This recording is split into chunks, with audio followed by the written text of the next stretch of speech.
Hey, what's going on, Who That Nation? It is yours truly, TJ Jones. I am the host of the State of the Saints podcast. Thank you all so much for checking out the State of the Saints podcast, where we talk New Orleans Saints. And on this edition, we're going to be talking about quarterback Jameis Winston, and we're going to be breaking down a little bit of the interview that was conducted with Mike Triplett. And to help us with this, we have a familiar name to the show. He's been on the show in the past, and we all know that he has written a book. The title of the book was Jameis Winston, Derangement Syndrome, How Media Bias Causes Us to Overlook the Start of a Hall of Fame NFL Career. I'm talking about none other than Jameis, one of one. How you doing? Real good, brother. Happy to be here. Hey, thank you so much for being here. Thank you so much for your time, man. I mean, we're about going into about 11 weeks into the season, and the New Orleans Saints are sitting at 3-7. We know that at the beginning of the season, Jameis Winston was the starting quarterback. The Saints brought him back on a 2-year deal. Let's go ahead and talk a little bit about that. Jameis Winston getting another opportunity to be the starting quarterback for the New Orleans Saints. It didn't end up being the way that he wanted it last year. He tore his ACL on Halloween versus the Tampa Bay Buccaneers. But in your opinion, how excited was Jameis Winston to get another opportunity to be a starter for the New Orleans Saints? Oh, this year was shaping up to be special. I mean, he didn't get QB1 reps through camp or preseason. Really, he was still rehabbing, the surgery, the ACL, and then he re-injured his foot during camp. So Dalton got basically all the time with the ones and things like that through the season. But still, Jameis was super excited, looking forward to week one, like everybody was. It didn't disappoint. I mean, that week one, you're talking about a guy that he didn't have any real time in the preseason or training camp due to the injury, due to the rehab. And him and Michael Thomas together, conducted the greatest fourth quarter comeback in Saints history. The Saints had been 0-208, when trailing by that many points, and they pulled off the win. Jameis, of course, broke his back in that game, refused to come out. He came out of the injury tent, went back into the game. Dennis wanted to put Dalton in, then Jameis said no. He went back in and led the greatest fourth quarter comeback in Saints history. That's the last time we saw Jameis start a game healthy, and he didn't even finish that game healthy. The very next week, to go along with the broken back, he ruptured his peroneal tendon. Right. And at that point, Dennis Allen should have immediately sat him and put him on IR. To this day, I have no idea why Dennis Allen would reinsert a broken backed quarterback that just tore his peroneal or just ruptured his peroneal tendon back into a game. Like, that makes no sense. And then he even told him to start the next week. And Jameis being Jameis, okay, coach, yes, sir. He did it. I mean, it literally took about 6 quarters of football for Dennis Allen to destroy the Saints season. And that decision making, people wanted to talk about bad decision making with Jameis, and I always said, and on the field, and I always said, if he has bad decision making on the field, please explain to me how any quarterback that is, just prone to bad decision making can be a quarterback god in the red zone and on third downs. Jameis, from 2015 to 2019, drafted to the worst team in football, he was number 1 in the entire NFL in third down conversion rate. Better than everybody, better than Brady, better than Breeze, better than everybody. And in the red zone, if you look at his touchdown to interception ratio in the red zone, it blows away basically every quarterback in the NFL today. Every single one of them. It's an insane ratio.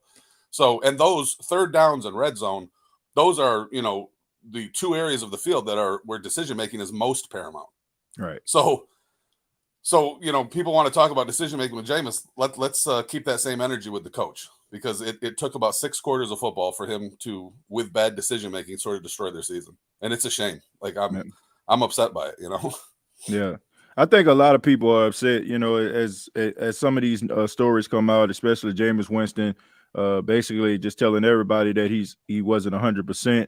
But before we kind of get into that, I want to go back a little bit further. During the time when it was the off season and the Saints were one of those teams that were in the running for Deshaun Watson. Do you think that by the Saints' constant pursuit of Deshaun Watson during that time, was that an indication of the Saints basically saying that they didn't want Jameis Winston, and when things didn't work out the way that they they wanted him to by signing Deshaun Watson. They went back to Jameis Winston. Do you feel like Jameis was on a little bit of a shorter leash than most starting quarterbacks based on the fact that maybe he wasn't their first choice? No, and I wouldn't say they as far as like the organization. You know, it was, I think, even Jeff Duncan, who, you know, some people hate him, some people like him, but I mean, I think even he, you know, reported how Sean Payton wouldn't have even moved off Jameis for Deshaun Watson. Right. Dennis Allen, of course, you know, he wants to be his own man. He wants to make his own name. He doesn't just want to be Sean Payton's, you know, protege. Right. So I understand that. But Mickey Loomis, you know, trading the first round pick in next year's extremely deep quarterback draft, you know, and then using both first round picks this past draft on a left tackle to protect Jameis and on a wide receiver for Jameis, it showed Loomis and the organization was all in on Jameis, at least, you know, for the 2-year contract they gave him. Dennis, of course, you know, he wanted what he wanted, which is fine. Like, there's no problem with that. I mean, Tua's having a magnificent year. And he may finish, you know, top 3 in MVP voting. But if Patrick Mahomes was a free agent next year and the Dolphins could get him, of course they'd get him. Like, you know, Deshaun is an elite talent in the league. I think most people view him as a top 5 quarterback. Right. So, you know, Jameis has been replaced for one guy in his career. That was Tom Brady, the GOAT. And then Dennis Allen preferred Deshaun Watson. So I don't have a problem with that. It's not a big deal. No. But Mickey Loomis's, you know, decisions with the trading of the first round pick, et cetera, showed what he thought of Jameis. And even Dennis, I mean, to start Jameis, you know, without any preseason reps really, and then to even start him again with a broken back, and then to even start him that third game with a broken back and a ruptured tendon. Like, Dennis knew Jameis was the guy on that team. He knew he's the guy in the locker room. He knew he's the guy that his teammates wanted, etc. But at some point, like, the health it's too much to overcome. You don't play football. You don't play professional football, you know, against the top level athletes in the world with a broken back and a ruptured tendon. You just don't do that. Yeah. So. Yeah, I mean, you can really tell like there was a difference in some of his passes. The delivery of the passes mostly was the deep ball. Everybody was talking about, you know, Jameis Winston, one of the best deep ball passers in the league, and a lot of people were saying that it was unfair based on you know, Jameis' performance right after that game. Just walk us kind of through like the situation. Was it a combination of Jameis Winston and Dennis Allen, or was it more like Dennis Allen telling Jameis, regardless to this injury, we're going to let you start? Are you talking about the Bucs game or the Panthers game? I'm talking about the Tampa Bay Buccaneers game. Well, yeah, the Bucs game. I mean, everybody knows that's Jameis's former team. Obviously, he wanted to play. Obviously, he shouldn't have played, and he admitted that. You know, he let emotions get the best of him, etc. People do that. Ultimately, though, you know, the coach is the coach for a reason, right? He's the ultimate decision maker on the team. And he should have, you know, sat him down. There's no way he should have started him against. I mean, Tampa just beat Dak to you know, to heck the week before and knocked him out for multiple weeks. Like, there's no way Dennis Allen should have allowed Jameis to play that game. And yet Jameis refuses to throw Dennis Allen under the bus for that. He blames himself. He says, I shouldn't have done it. I shouldn't have done it. I know I shouldn't have done it. So, you know, and the way the game played out, like their game plan going in, it was run first, it was protective football, et cetera, et cetera. Right. They were up 3-0. You know, late in the third, they were about to go up big, you know, had Ingram not fumbled. At that point through the season, Jameis still didn't have a turnover. He didn't have an interception. He didn't have a fumble. Then he he ruptured his peroneal tendon in that third quarter. And Dennis put him back in. And then the 3 picks happened. Like, those shouldn't have happened either, because he shouldn't have been playing. Like, even if Dennis decided, okay, I'm starting him with the broken back, once he ruptured that tendon, you have the lead in the game. And now you've got a quarterback that's totally jacked up. What in the world are you doing as the ultimate decision maker, putting that quarterback back in the game? They could have put Dalton in that game and just kept the run game going. The Bucs had just lost Akeem Hicks in that game. They were running on them at will.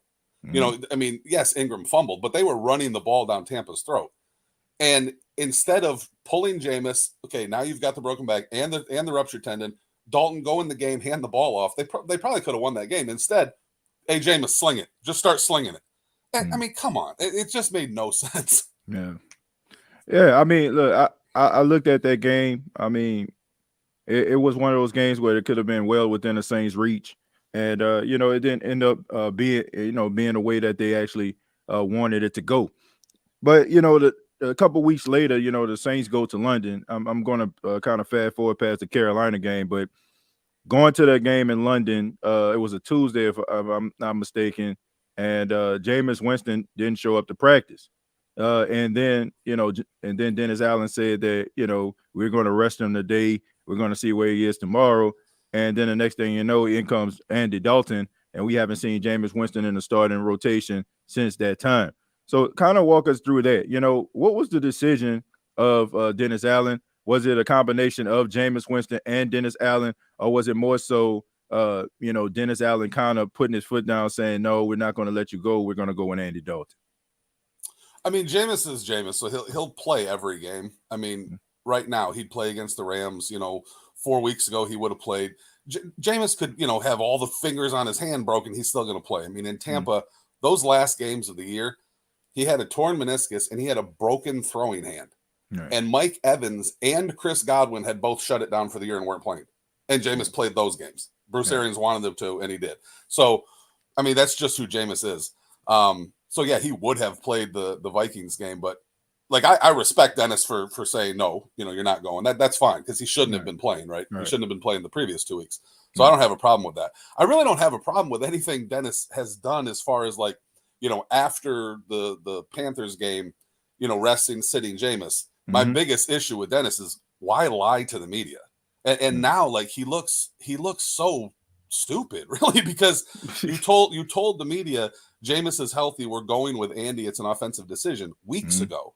Yeah. And now he's admitting, well, Jameis still isn't healthy. I have to sit down with the medical staff. What are you doing? That it just makes Dennis needs a speechwriter, and he's a football coach. He's not a politician. He would probably rather get tackled by a linebacker than answer questions from the media. I understand that. So I sympathize with Dennis. I feel a little bit bad for him because he gets behind the podium and you can just look at his face and you can judge his body language.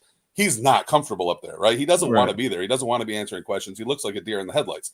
Right. And so I sympathize with him a little bit, but it's I reached out in advance anyways to the organization. And I'm like, if Dennis would just tell the truth, and this is before he lied, if Dennis would just tell the truth about Jameis's injuries, not only would it be the ethical thing to do, not only would it be fair to Jameis, it would protect Dennis.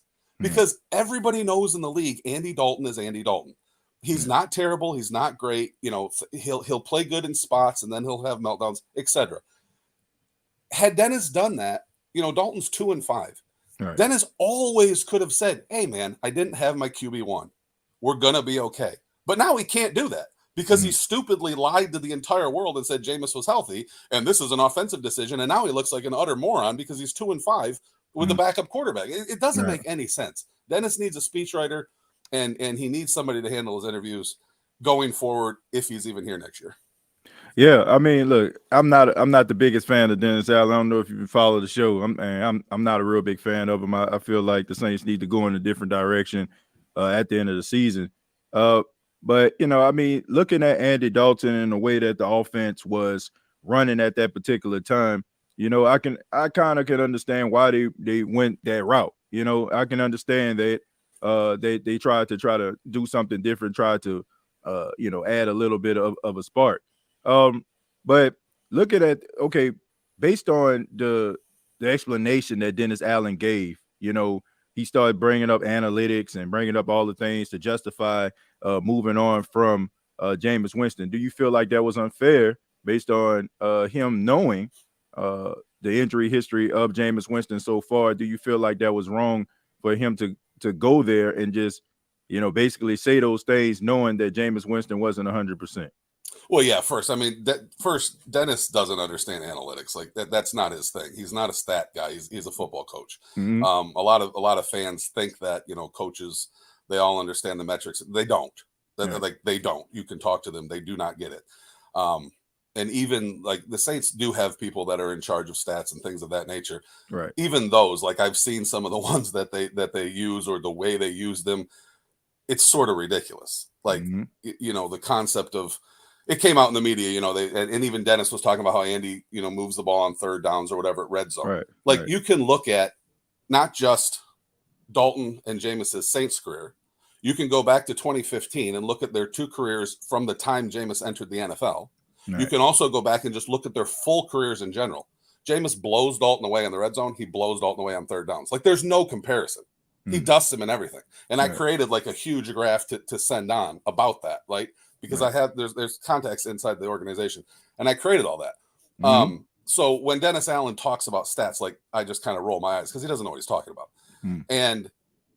But again, like, the concept of even going there, like with him, even talking about how well the ball's moving a little better with Andy, blah blah blah. It's just stupid for Dennis.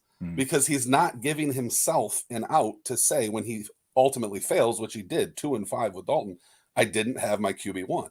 Right. Because he made it seem to the world like his QB1 was healthy and he was just choosing QB2, which everybody knew was not true. Yeah. But, you know, the media didn't want to grill him on that because they're afraid of losing their press credentials. I get it. Like, I've been told that directly. I understand that. And then on top of it, you know, even fans that don't understand metrics, right? Like, I'll throw out some metrics and fans just don't get them. Or I've had media guys say, well, what is OSM, or what is this? What is that? What does it mean? But even fans that don't understand metrics, they know teams. Like, they're not stupid. They can check league standings. They can check defensive rating. Like, it's not that difficult. And so everybody knows Jameis with a broken back and ruptured tendon against the Bucs, who were elite at that time defense. They're still an elite defense, but they were absolutely elite right then. And against the Panthers, who are a very good defense. It's not the same thing. And with no running game. Kamara didn't even play the Bucs game, and they still hadn't got their running game going. That's an entirely different scenario for a quarterback to be in than Andy Dalton giving a slate of games against some of the worst defenses in the entire NFL. People don't remember. Seattle was historically bad. It was like dead last in almost everything when Dalton played them.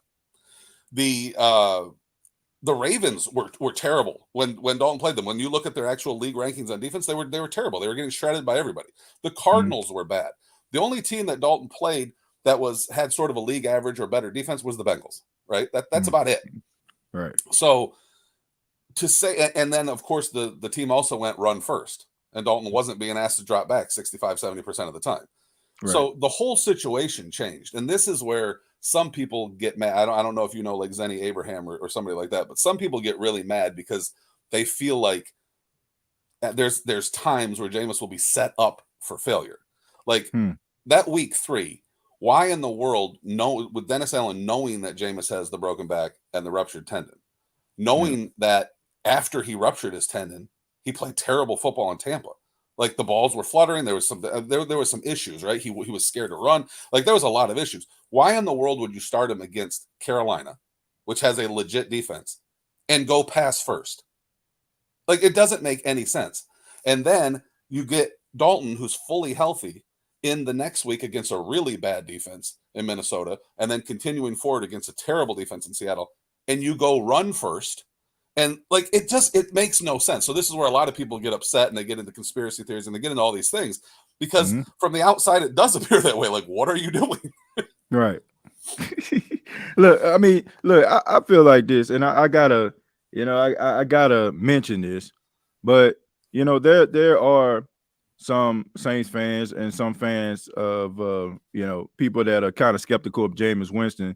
They'll say, well, it just seems like to me, the people, that's in Jameis Winston's camp are basically like just defenders of every particular thing that goes wrong. Like, and I guess what I'm saying is, they feel like it's making it seem like Jameis can't win unless there's like perfect elements that are involved. Like, I gotta, like not understanding that everybody's hurt around this time. Everybody's dealing with injuries.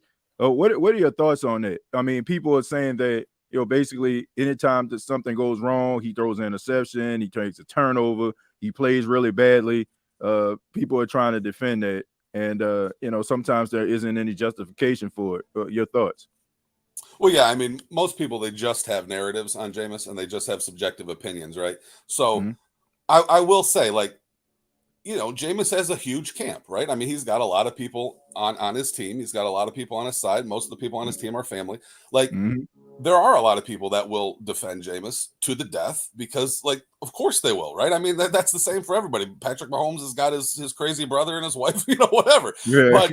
But when people talk about me that way, it makes me laugh because I'm not on Jameis's team, right? I'm not employed by Jameis. I'm not employed by the Saints. People used to think I was employed by Jason Light and the Bucs. I'm not. I'm independent.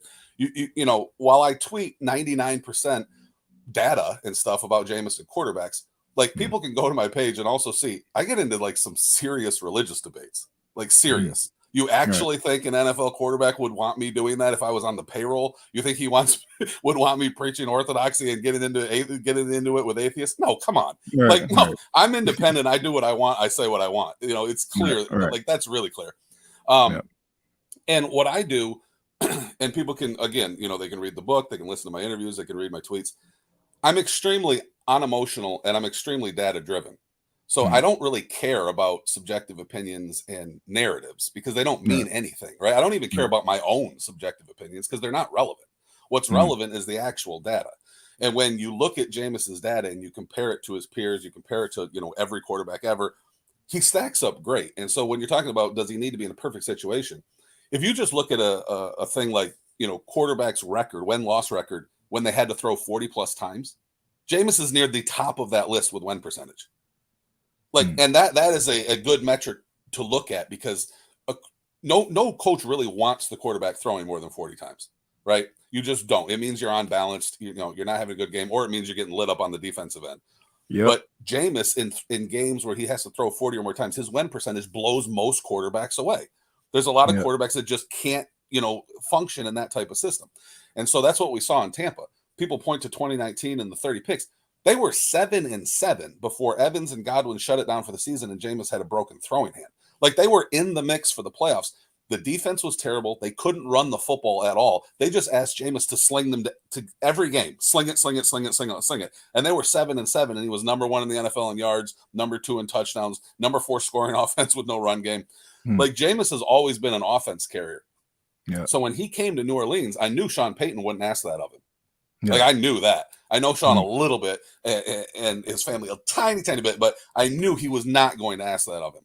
And he didn't. And so I was curious to see, because most quarterbacks, it's just like actors in movies, right? Once you are an action star in a movie, you generally don't get any other roles. Right. You're sort of pegged and you're just put into that. Or once you're, just like this super hot woman in a movie, like a lot of them will complain, well, they won't give me serious roles anymore, right? And so I was curious, and a lot of times it's like that with quarterbacks.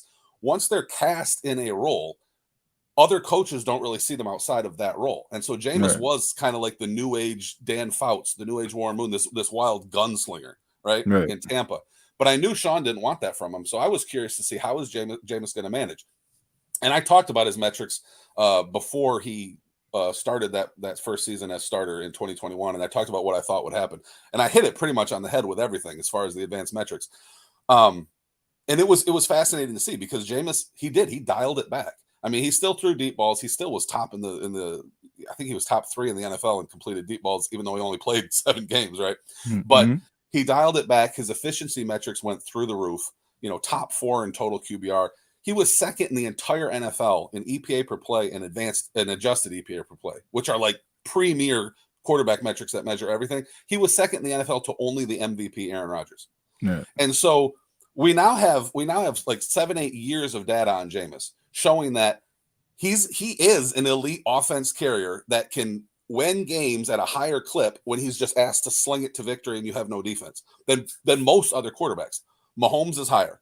Right? If you look at that metric, Mahomes is higher. But Jameis is right up towards the very top at that. And then when you look at what he did with Payton in a dialed back offense, focused on efficiency, he was great in that. Second to only Aaron Rodgers and top 4 in QBR, only behind Rodgers, Brady, and Herbert. So Jameis has fared extremely well in both situations, which is rare for a quarterback. And so, when these guys talk about stuff like that, they're simply throwing out subjective opinions and narratives. They don't actually know what they're talking about. They don't know the data. They haven't looked at it. A lot of times they don't even know what the data is. Or like when I'll mention it to them, they don't even know what stat I'm talking about. So it just kind of makes me laugh because honestly, the people that rip Jameis, they're just ignorant. Like honestly, they're just ignorant. I mean, look, let me ask you this though. Okay, do you think that Jameis Winston can thrive in a Dennis Allen system? Like some quarterbacks, like you mentioned Sean Payton. Sean Payton, what he was asking Jameis Winston to do, he kind of talked to him, kind of reeled him in, had a good little balance going. He put up some of his best statistical numbers, touchdown the interception ratio during that time when he was actually a starter. Do you think that Dennis Allen and Jameis Winston can coexist on a New Orleans Saints team together? Do you feel like Dennis can do what it takes to put Jameis in a position to succeed and to live up to what a lot of people feel like he should be? It's a good question. I guess I'll start by saying Dennis Allen doesn't have a system. Like he like, and I don't even. Well, I don't even mean that. Like, he don't. I don't even mean that as like. I don't. I'm really not saying that as an insult. He doesn't have a system, right? He's letting Pete do his thing, and Pete is sort of trying to mimic Sean. He's got his own little spin on it, and I've got no issues with Pete at all. I wish they. I think Pete would have loved to have gone a little more run heavy, a little more balanced with Jameis those first 3 weeks, but Kamara was hurt. Right. I mean, his ribs were aching. He sat out the Bucs game. Taysom still wasn't really into the flow of things. Their offensive line just wasn't blocking that well yet. Like, I get it. I definitely don't think Pete sabotaged Jameis. I know there are some people that think that. Dennis, yeah, maybe with that week 2, week 3, I don't know. But Pete's trying, right? Pete's trying, and he's heavily influenced by Sean. So I don't have any doubt that Pete and Jameis could figure things out, especially if there's health around them and the run game's going. Because they already did it together in 2021. Pete had a huge hand in that 2021.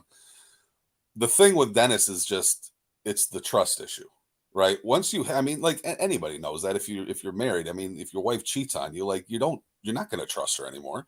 I mean, thankfully I haven't had to deal with that, but I've got enough friends that have, right? Right. And so it's the trust issue. It's that, like, I have no doubt Jameis loves Dennis and Jameis would play hurt for Dennis still, but Dennis showed his hand. Like, I mean, he showed that he has no problem throwing a team captain under the bus to shield himself from criticism, right? And that's a big deal, not just to the person that you threw under the bus, but to the whole locker room. Yeah, like it's a big deal, especially when that person's a team captain and respected by the other leaders on the team. yeah. And I think it was Jeff Nowick, who I like a lot, but he said, I think it was him, maybe I might be mistaken, but one of the media in New Orleans said, I don't understand what was the benefit for Dennis Allen to lie. Well, now they all know for a fact Dennis lied, because he's admitted it by what he's saying. Now I need to check what the medical said. But the benefit was that by Dennis pretending Jameis was healthy and he was just going with Andy, one, it's putting all the blame for those early 2 losses on Jameis. It's saying, oh, no, he's healthy enough to play. He's good enough to go. I'm going with Andy as an offensive decision. So it's taking those 2 losses from Dennis's record and kind of applying them to Jameis's. Second, and the biggest one, is that by pretending Jameis was healthy enough to play, it shields Dennis from the criticism of, dude, you're the coach who started your QB1 with a broken back and a ruptured tendon. Like, Dennis didn't want that heat. The organization let the media know, don't touch that question. Don't drill Dennis. They didn't want to lose their press credentials. Like, it's a big deal. Dennis didn't want that heat. And I understand that. I kind of sympathize with him, but you make an insane, terrible decision like that, you have to live with the consequences. You don't get to just throw your team captain under the bus to shield yourself from criticism. Like, that's a Bruce Arians type move, man. And I don't respect it at all. So I love Dennis. I pray God's will is done in Dennis's life, all that stuff. But I lost a ton of respect for him when he did that, because that's a cowardly move. Well, I think it backfired on him. First off, I look, this is my feelings. I feel like Dennis Allen never really believed in Jameis Winston. I don't. I just don't. And I feel like he felt that Jameis Winston, he believed the narratives that was about Jameis Winston being turnover prone, not being able to get anything out of him consistently. And I just feel like by him saying that, it was like, okay, I'm putting Andy Dalton in because Andy Dalton is basically going to save the day. And I just feel like he thought that Andy Dalton was going to give him more production. And as he's seen, it didn't work out. So it ended up, coming down on him and hitting him straight smack dab into the face. I really honestly feel that you know, the whole Andy Dalton thing was what Dennis Allen wanted the whole entire time. Like I'm serious. Like I just never seen anything like that. It's like the first line of trouble, or the first, the first level of difficulty that happened with Jameis Winston. He was just quick to try to throw Andy Dalton in there. And then on top of that, like you just mentioned, him not being as transparent and letting the media know about Jameis not being 100% at the beginning. It just, to me, I just feel like it just makes me feel like he never wanted this guy to be the dude in the first place. I just don't, like, based on the Deshaun Watson situation and them going back and then getting Andy Dalton. Like, it's just hard for me to believe that Dennis Allen just actually wanted Jameis Winston to be his quarterback in the first place. Well, I will say, like, yeah, I mean, from what I know, behind the scenes, of course, Dennis, he did want Deshaun, right? He wanted Deshaun over Jameis. From what I've heard, he also preferred Russell Wilson over Jameis. But that was it as far as, like, guys that were available. It wasn't Carson Wentz. It wasn't, trying to go get a Jared Goff. It wasn't anything like that. It was, Right. a Hall of Famer in Russell Wilson and an elite talent in Deshaun Watson. So, Right. like, I don't have a huge issue with that. The Andy Dalton thing is interesting. Like, I don't know that the New Orleans media has ever touched on this, but there's a big connection between Andy Dalton and Pete Carmichael. And it also, involves Dennis Allen. Pete's dad and Andy Dalton's dad are like buddies going way, way, way back. And there's a connection with one of the Saints statisticians connected to Cincinnati when Dalton was there. So, like, yeah, there's some behind the scenes stuff there that nobody really knows about or talks about that I'm privy to. But, you look at a guy like Matt Nagy, right? Matt Nagy won Coach of the Year. And of course he got fired recently, but he won Coach of the Year. And even he, used Dalton over a healthy Justin Fields. Like, when Justin needed to develop and was obviously infinitely more talented than Dalton, just like Jameis is, like, he used Andy Dalton. So it is funny. It's like, and that's why when I wrote my article back on October 28th about all the injury stuff, sort of before all this stuff came out, I ended it by saying, I hope Saints fans don't view Dalton negatively in this. Andy hasn't done anything wrong, right? I mean, Andy's just trying to make a career for himself. He's trying to do the best he can. Like, I have a lot of sympathy for Andy, because a lot of fans that like Jameis, they'll just sort of like transfer their dislike to Andy. And Andy hasn't done anything wrong. He's trying his best. But it is interesting the way he's been used in the NFL the last couple of years as sort of a, we're going to start you over Justin Fields, which makes no sense. And then we're going to start you over Jameis and lie about Jameis's health, which makes no sense. So it is a little strange. But again, like, had Jameis never been injured, I don't think DA would have ever turned to Andy. Like, I really don't. I mean, DA was in on Jameis till he got hurt, and then he lost, and then he just saw a way to, well, let's blame Jameis. Let's put those losses on Jameis. And man, I really need to shield myself from criticism for playing him hurt. So let's pretend he's healthy. I think DA panicked like a deer in the headlights, and I think it kind of snowballed from there.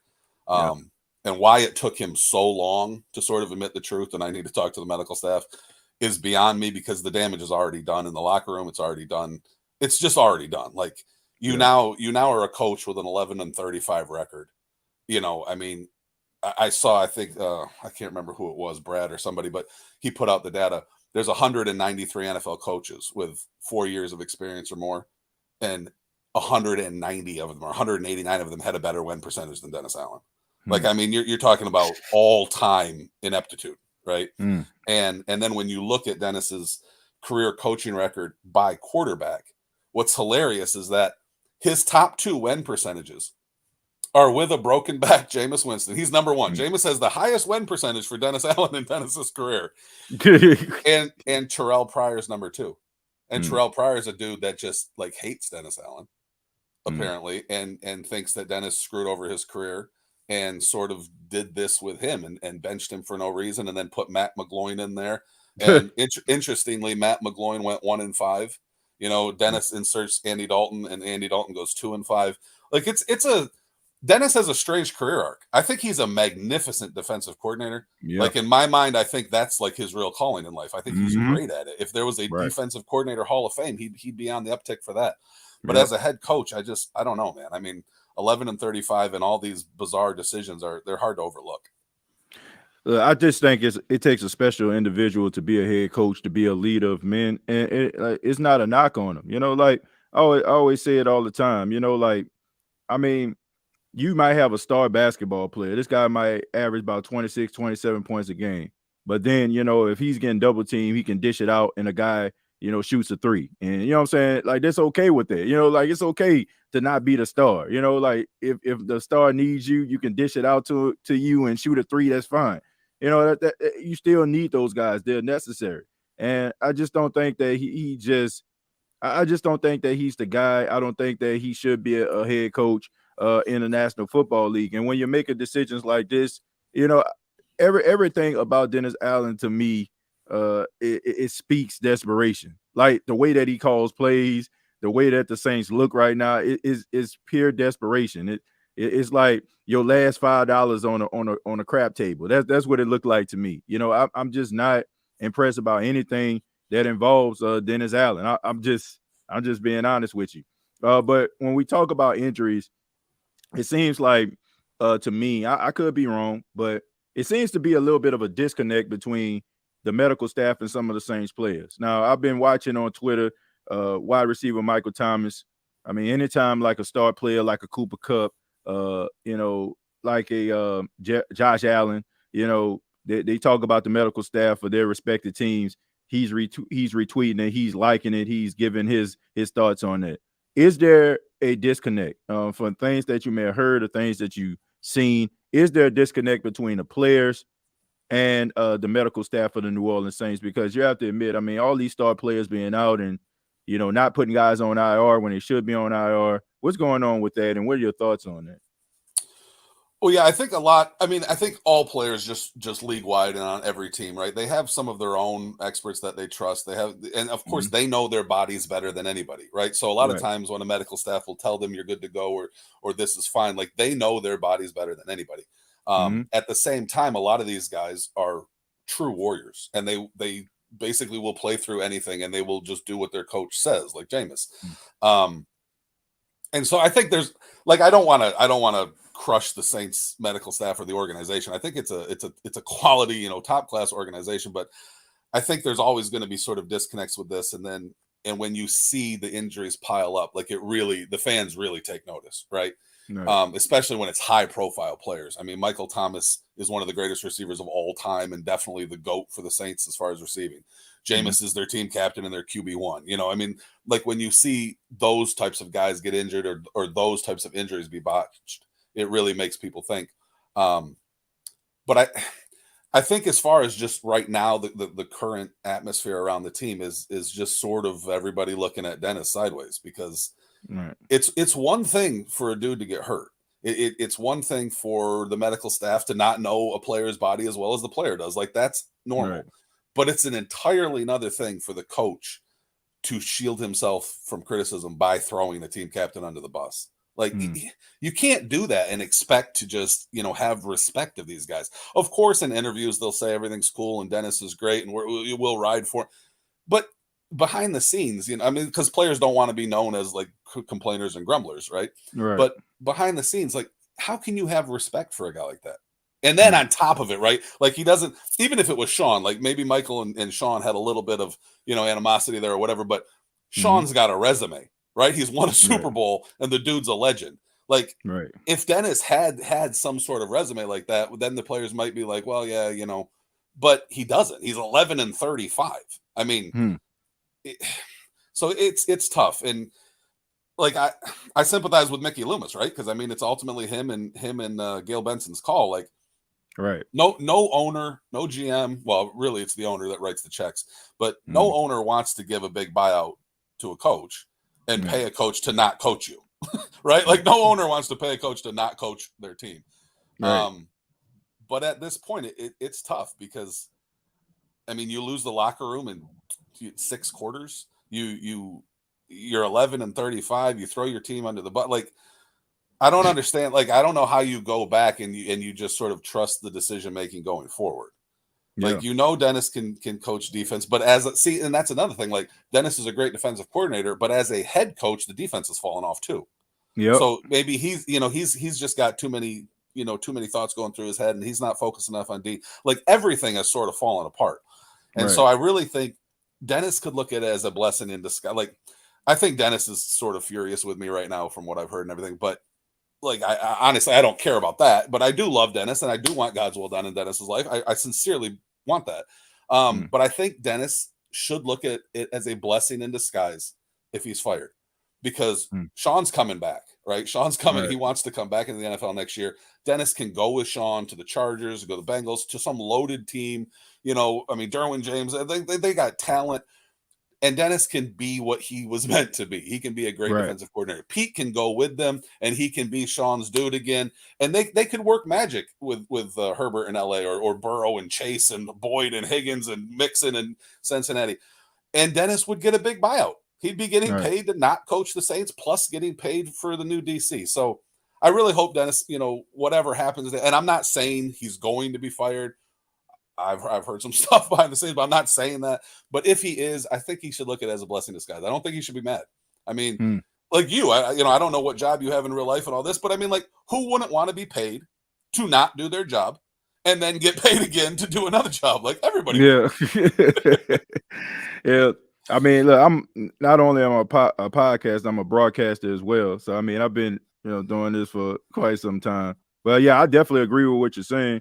I just don't think that he should be a head coach. Defensive coordinator is definitely something that I just think that he can be a lifer doing. And, how things are shaping up, it could be the New Orleans Saints on the West Coast. Like you said with the Chargers, I don't know with the Raiders. I think that's not going to happen. I think they probably going to keep McDaniel around. But, regardless, he'll be able to get a job because people respect him, as a defensive coordinator. It's kind of like Steve Spagnuolo, right? Steve Spagnuolo as a head coach, not so good. Steve Spagnuolo as a defensive coordinator, always has a job lined up somewhere. But I got a email during the time when Dennis Allen made the decision to go with Andy Dalton, and the email was like on the lines of, there is no quarterback controversy. Andy Dalton is just holding it down for Jameis Winston. Was Jameis Winston lied to by Dennis Allen? Oh, are you asking me? Yes. Yeah. I'm just asking, was he lied to kind of like just sit him down, or was there like, did they have conversations? What like I said, did Dennis Allen just flat out lie to Jameis Winston in order to kind of, just kind of put his mind at ease and make him believe that he was going to be a starter once he's well enough to play? Yeah, well, and that's where it gets weird as far as like what Dennis has said and then sort of backtracked, because like Dennis could claim, well, I said that we'd go back to him when he's healthy, but see, he's still not healthy. Like Dennis could have claimed that had he always been honest about the injuries, but he wasn't. He came out and said Jameis is healthy, but we're going with Andy. So that, like, Dennis just messed it all up with his own stupidity. And I'm seriously not trying to be, but it just feels like what a little kid would do when you see him steal a Snickers out of the thing and you say, why'd you take that? And they put it behind their back and say, I didn't. Like, it's just, like, obviously you did. Like, I don't know. It's just very bad decision making. But again, like, I mean, even in that interview that Jameis gave with Triplet, like, he didn't throw Dennis under the bus. Like, he never mentioned him in a negative way. At one point, I think he said you'd have to ask coach, but he made it clear, like, he loves the team, he loves the coaches, he play hurt, all this stuff. He just didn't understand why the lie was told. Why was the lie told that he was healthy and they're going with Andy as an offensive decision when everybody in the world knew he wasn't healthy, or at least everybody, in the organization and in the media right? Like, did he talk to Jameis? The national media doesn't know at all. But did he talk to Jameis, or did he talk to Jameis Winston, or did he talk to a doctor? Like, did the doctor tell him that, based on like what we checked out, he's well enough to play, he's close to 100%? Or did he hear this from Jameis Winston himself, which, based on the Mike Triplett article, he did not? So who did he hear this from in order for him to be able to be bold enough to go to the media? And I guess, the question is, if that's the case, now that you find out now, why isn't that a bigger story than what it should be? It should be a bigger story. Don't you believe that? Oh yeah. I mean, I can't imagine really any other quarterback going through this with a coach with as bad of a record, right? Like if this were to happen to say Mac Jones and it's Bill Belichick, it's probably not much of a story because Bill's Right. Bill. Everything Right. Bill says is gold and you just don't question, right? But even like Mike McCarthy, I mean, Mike McCarthy has a great career record, especially compared to Mm-hmm. somebody like Dennis Allen. If Right. Mike McCarthy were to have done this exact same thing with Dak, right? Played Dak on a broken back and with a ruptured tendon, and then lied and said Dak was healthy. Like Right. that would be talked about on the talking head shows for Right. like months straight, Yep. right? And people would be calling for Mike McCarthy to be fired, et cetera, et cetera, et cetera. So, Mm-hmm. but this is Jameis, and that's what my book's about: Jameis Winston derangement syndrome. Like the national media Right. just doesn't care about anything sort of harmful for Jameis. Like if Jameis himself were to do something bad, that becomes immediate segments. Mm-hmm. Right? I mean, Jameis took Right. a day off to go and inspire school children. And at one point, in order to calm boys down, he talked about, well, the girls can sit and the boys can listen. And that became a huge story. And they Mm-hmm. ripped Jameis for it. Right. Jameis was ripped on Get Up on ESPN after helping start a COVID hotline. Right? Mm-hmm. They used that as a story and then ripped Jameis. So, but with this one, like Jameis is obviously the sympathetic figure. If you're going to tell a story about this, it's obviously going to lead people to feel sorry for Jameis because, like, what coach with a brain is going to play them with those injuries and then lie about it and say he's healthy? So it's Right. not a story. It's not a national media story. And I've got a ton of people in the national media that DM with me and talk with me. They all know what happened. I've told them this needs to be a story. Nope, we can't touch it. Like, and what a lot of people don't understand too is these people they don't have the ultimate call. Maybe Coward does, right? Maybe he does, but most of these media guys, they have producers, they have people that they answer to. They don't Mm-hmm. want a sympathetic Jameis Winston story out there. They're happy Right. to bash Jameis if they can, but if it's a Mm-hmm. sympathetic Jameis story, let's not touch that. Let's just pretend it's not happening. Okay, Now, but the question is, okay. yeah, I'm sorry. Go ahead. I was I'm just going sorry. to say, but the New Orleans media, they don't have an excuse, right? Like their only excuse is that they don't want their press credentials stripped. But like this is happening on your home soil. This should be there should be articles in NOLA.com. There should be articles all over about this. That there isn't that upsets me a little bit because this is the quarterback of your team, right? This is a team captain for your team, the team you cover. And Dennis has kind of gotten a pass. I respect Nick Underhill, Mike Triplett a ton for publishing that interview. Right. I mean, I did an interview with USA Today and John Sigler, and he didn't like the answers I gave, so he refused to publish the article. Like, so and Triplett and Underhill could have done that. They could have conducted, Mike could have conducted the interview with Jameis, and then they could have said, "Oh, we're just not going to publish it because we don't want to make Dennis look bad, or we don't want to make whatever." But they did. So I respect that a great deal. But there's a lot of NOLA media that has just sort of ignored this whole issue and given Dennis a pass, and probably to stay on his good side. But that's a shame. That's a shame. I mean, Jameis isn't a whipping boy. I mean, well, he is. He has been his whole career, but he shouldn't be. Yeah. I guess the question is, I mean, it's simply why? Why is it this way? Why is it that Jameis Winston, no matter how many yards he throws for, no matter how many lines of improvement, like any sign of improvement that he shows, why is it that the narrative continuously is basically the narrative of Jameis Winston's football follies versus, giving him a fair shake when it comes to him improving? Like nobody is really emphasizing the 14 touchdown, 3 interceptions that he had last season. It was more so about the 30 for 30, and they constantly try to drive this home. Why is it that it just seems like Jameis Winston, no matter what he does, it just seems like that's the narrative of him, and there's nothing he can do about it? Well, I mean, I think one of the quotes I put in my book, and it's very true. I'm not Muslim, I'm not Nation of Islam, nothing like that. But Malcolm X, he said the media is the most powerful entity on earth. They have the power to make the innocent guilty and to make the guilty innocent, and that's power because they control the minds of the masses. And once a character, and we're all characters sort of on a stage. Once a character is painted in a certain way, it's very difficult to ever reverse it, ever. And I mean, Ryan Leaf, for example, right? I mean, he was just a bust. I think even had he come back and had kind of a Rich Gannon resurgence there or something, like, still people will remember him that way. But with Jameis, it's never really stopped. It started basically 2013. I mean, he was getting death threats for choosing Florida State over Bama, and then the media, USA Today, runs an article basically painting him as a thug, and that had to retract it because he didn't do anything wrong with the squirrel hunting. You know, they painted it like he had a gun on campus and he was a thug and blah blah blah. And he didn't do anything wrong. The everybody admitted it, and it's just followed him the whole way. And Jameis is memeable, right? Like he's a funny dude. He's a funny character. Yeah. He's high energy. He's charismatic. He's a little goofy. He's Southern. Blah blah blah. And so they've painted him basically as a stupid villain, and they want to continue that narrative. And it doesn't matter what Jameis does. I mean, again, he starts a national COVID hotline, and he gets ripped for it. His wife gives birth to their first son, and ESPN runs an article denigrating him in it. Like it never stops with Jameis. And the people that are anti-Jameis, they just say, "Oh yeah, bad luck. Oh, whatever." It's true. Like, read my book, go through Jameis's history. It's insane the way he's treated by the media.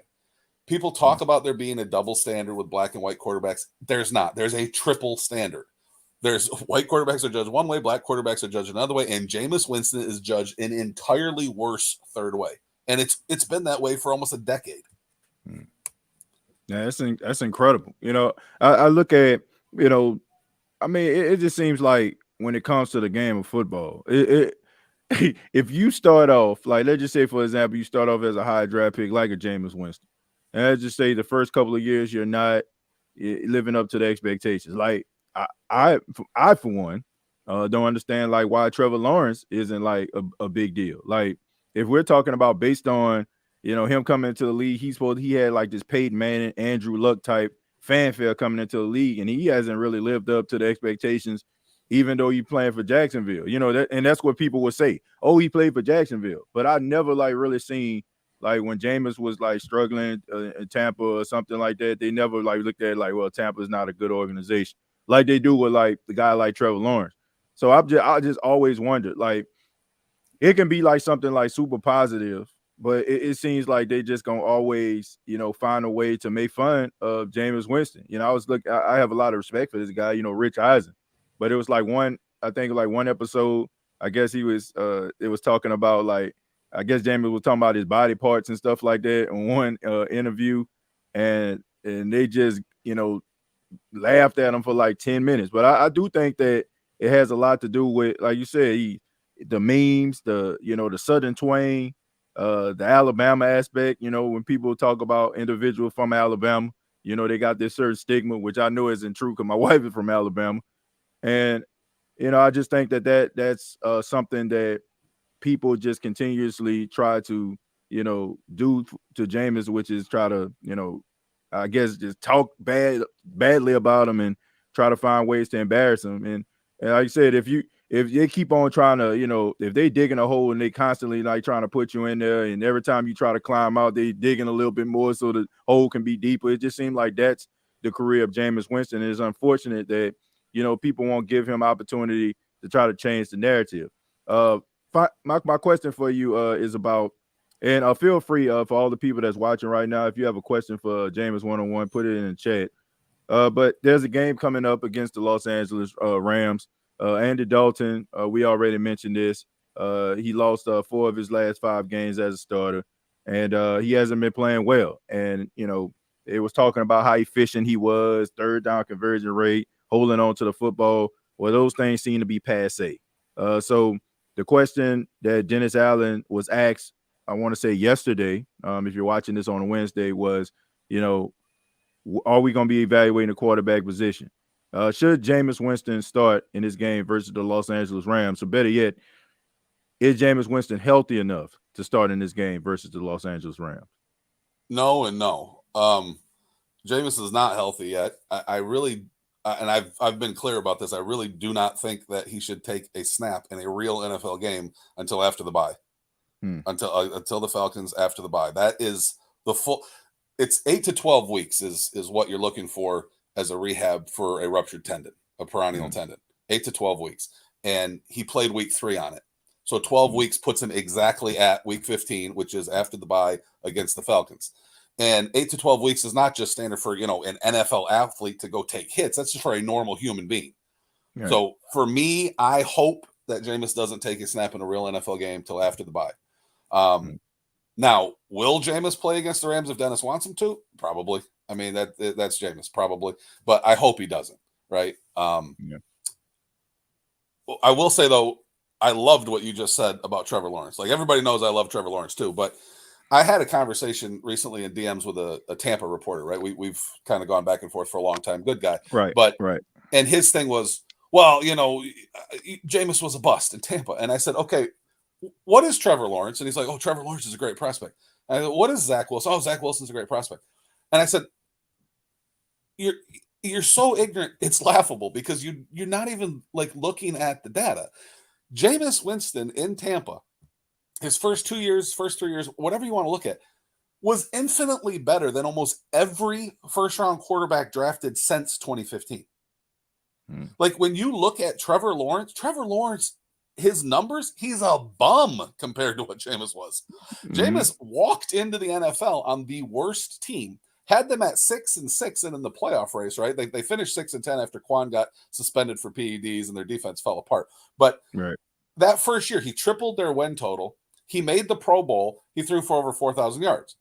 The next year, they were 9-7. They bested your Saints, right? I mean, they were second place in the division. They had a playoff. They had a playoff worthy record. They only missed the playoffs on a tiebreaker to the Lions, who got stomped in the playoffs. And the Lions had never beat a playoff team that year. The Bucs, I think, had beat 2 or 3 of them, but they missed on a tiebreaker the way that it works.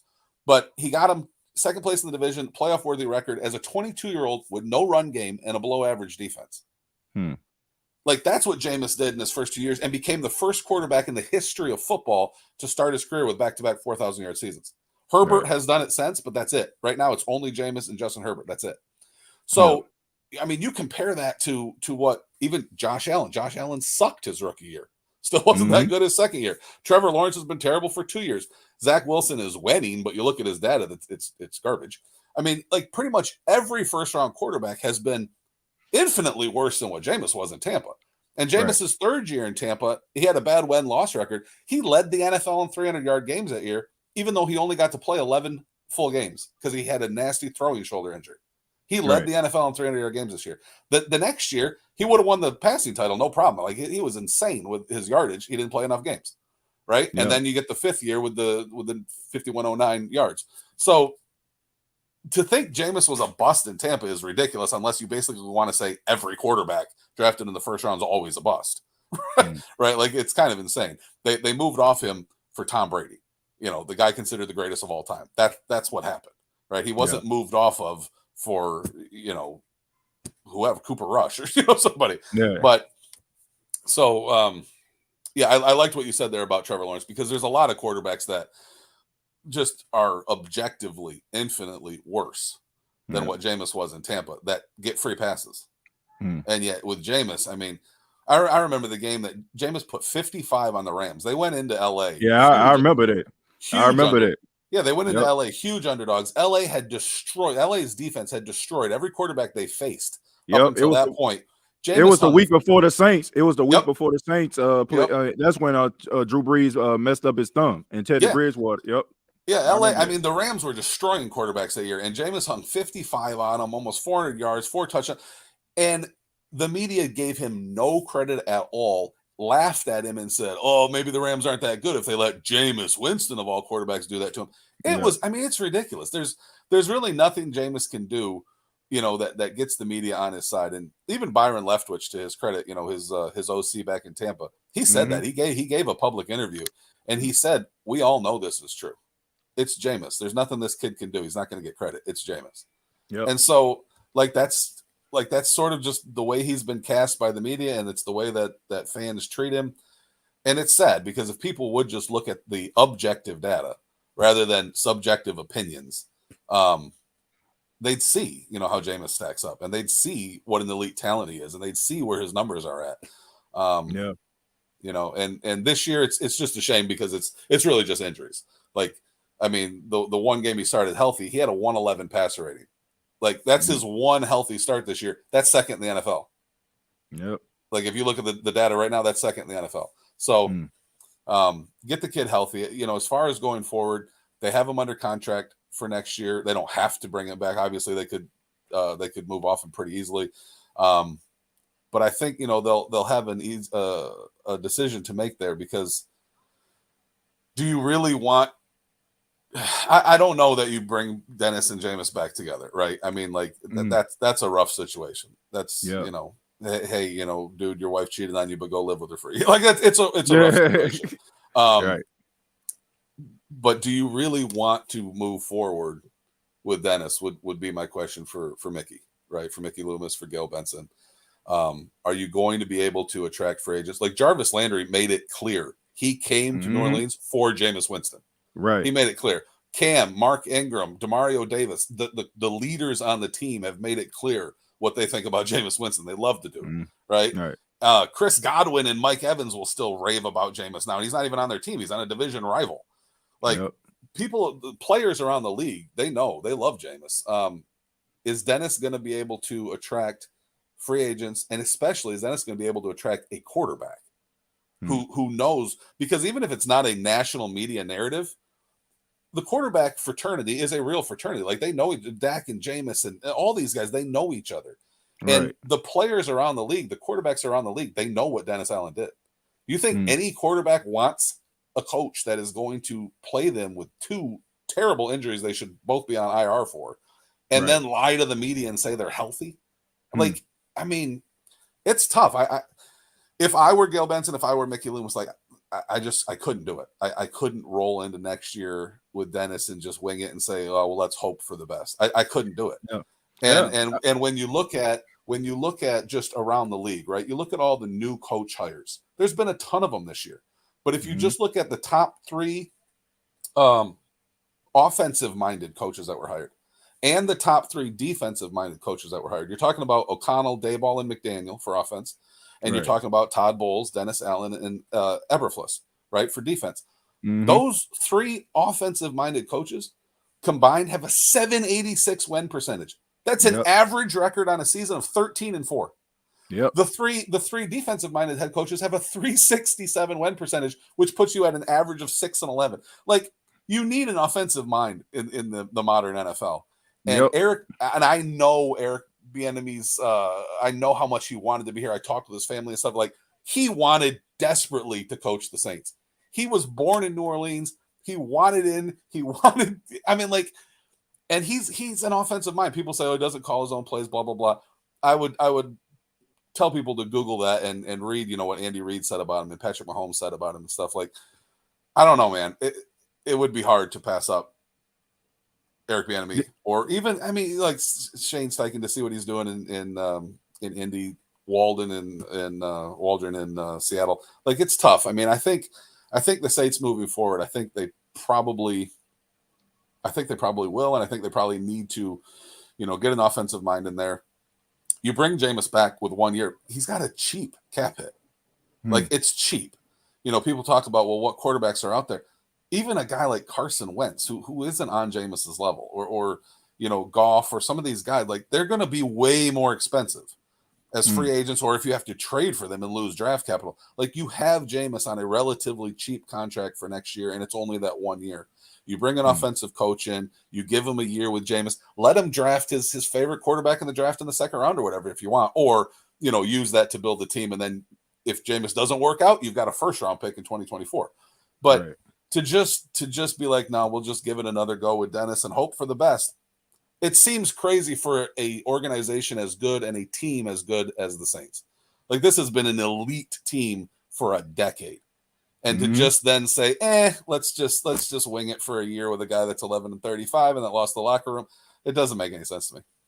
Yeah, look, I would help this guy pay. That's the way I feel about it. But you make an interesting point. I said this. It is crazy that you said this, because I said the same exact thing on the last episode. I said that regardless if you're going to go with Jameis Winston or any other quarterback, I still feel like you need to go offense, because that is the wave of the NFL right now. I mean, you think about Kevin McConnell right now. Look how he has Minnesota.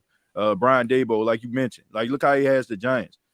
And not to mention, Brian Daboll is responsible with helping Daniel Jones and Josh Allen's development. So you need a coach that's going to be able to come in, that's going to help the quarterback by calling plays that he's comfortable with, and also helping him see the field. And Dennis Allen isn't it. If I will go a little deeper. If the Saints bring back Dennis Allen, I really just feel like that's an indication that they're willing to tank. They are okay and content with having the first pick overall, because there's nothing to me that I've seen from Dennis Allen that warrants him returning to the New Orleans Saints in a direction where the Saints need to go. He's not a good fit. Like, you can't say, oh, well, if you have yourself a young quarterback, we need a good defense. Well, since he's been a head coach, the defense has taken a step back.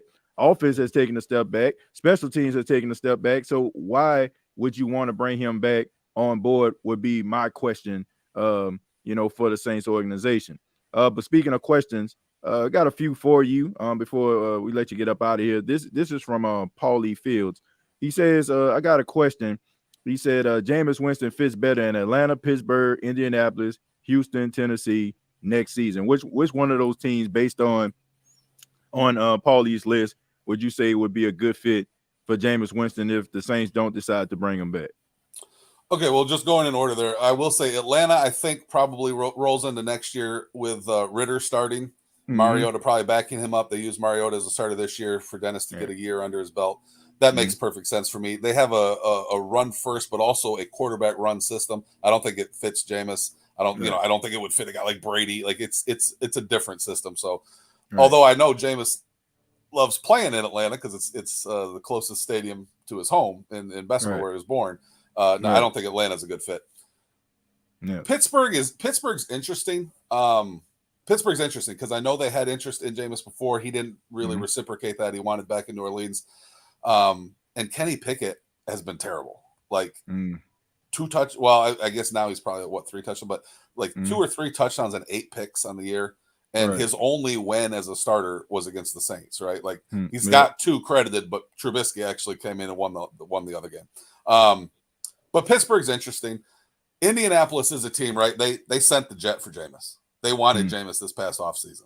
Right. They Matt Ryan, they fell back on when Jameis said, no, I'm not getting on the jet. I'm going back to the Saints. But they wanted Jameis bad last offseason. I do think it's hard to say now because I don't know who their coach is going to be. I actually was excited about a Jameis Frank Reich pairing.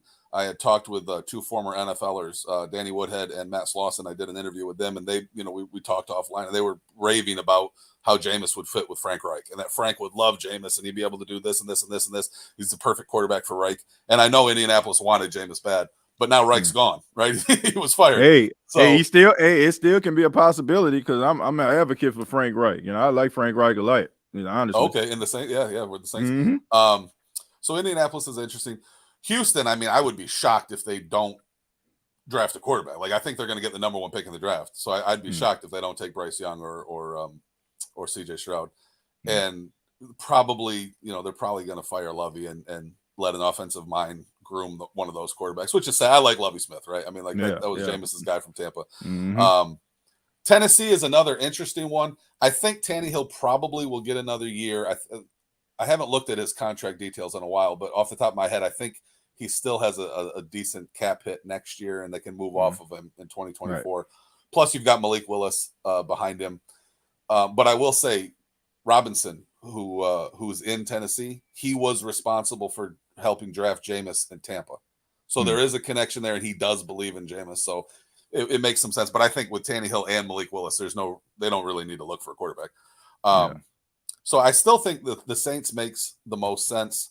Of course, if Brady leaves Tampa and retires or goes to the 49ers, like I kind of think he will. I know Leftwich would love to get Jameis back in Tampa. Kyle Trask is a marginal talent at best, and Leftwich and Christensen and Godwin and Evans, all those guys still love Jameis. But I still think, the Saints would be wise to have Jameis next year on that last year of his contract with an offensive-minded coach. So, I mean, we'll see what happens. Yeah. I mean, it just made me think about this. Like, what about a Eric Bieniemy, as a head coach and Lovie Smith as a defensive coordinator? If Houston is get rid of him, that'll be a good combination right there of offense and defense. And Oh both man, guys. Jameis would kind of be in heaven there. He loves Lovey, and Eric Bieniemy, I think, would be great with him. Yeah, I mean, that's interesting, man. Could be a possibility. It says, if Winston is so good, can someone explain to me why he's the sixth lowest paid quarterback in the league, excluding rookie deals? Well, yeah, I have a lot of people that'll. In fact, one media member guy, he always goes at me about that. It's always about money with him.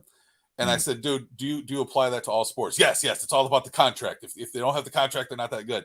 And I said, you realize Scottie Pippen basically made nothing his entire time in Chicago?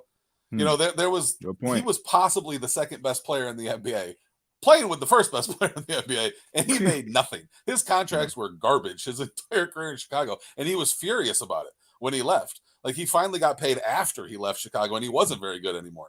So contracts, to me, they just don't matter. They don't really mean anything. I mean, Warren Moon was let rot in Canada for 6 years and then paid a pittance in the NFL for a while. And along with the contracts, people will say, well, you're paid on wins, and they'll point to Jameis's career record, right? He's got a 425 win percentage, which I will say is almost double what Dennis Allen has as a coach.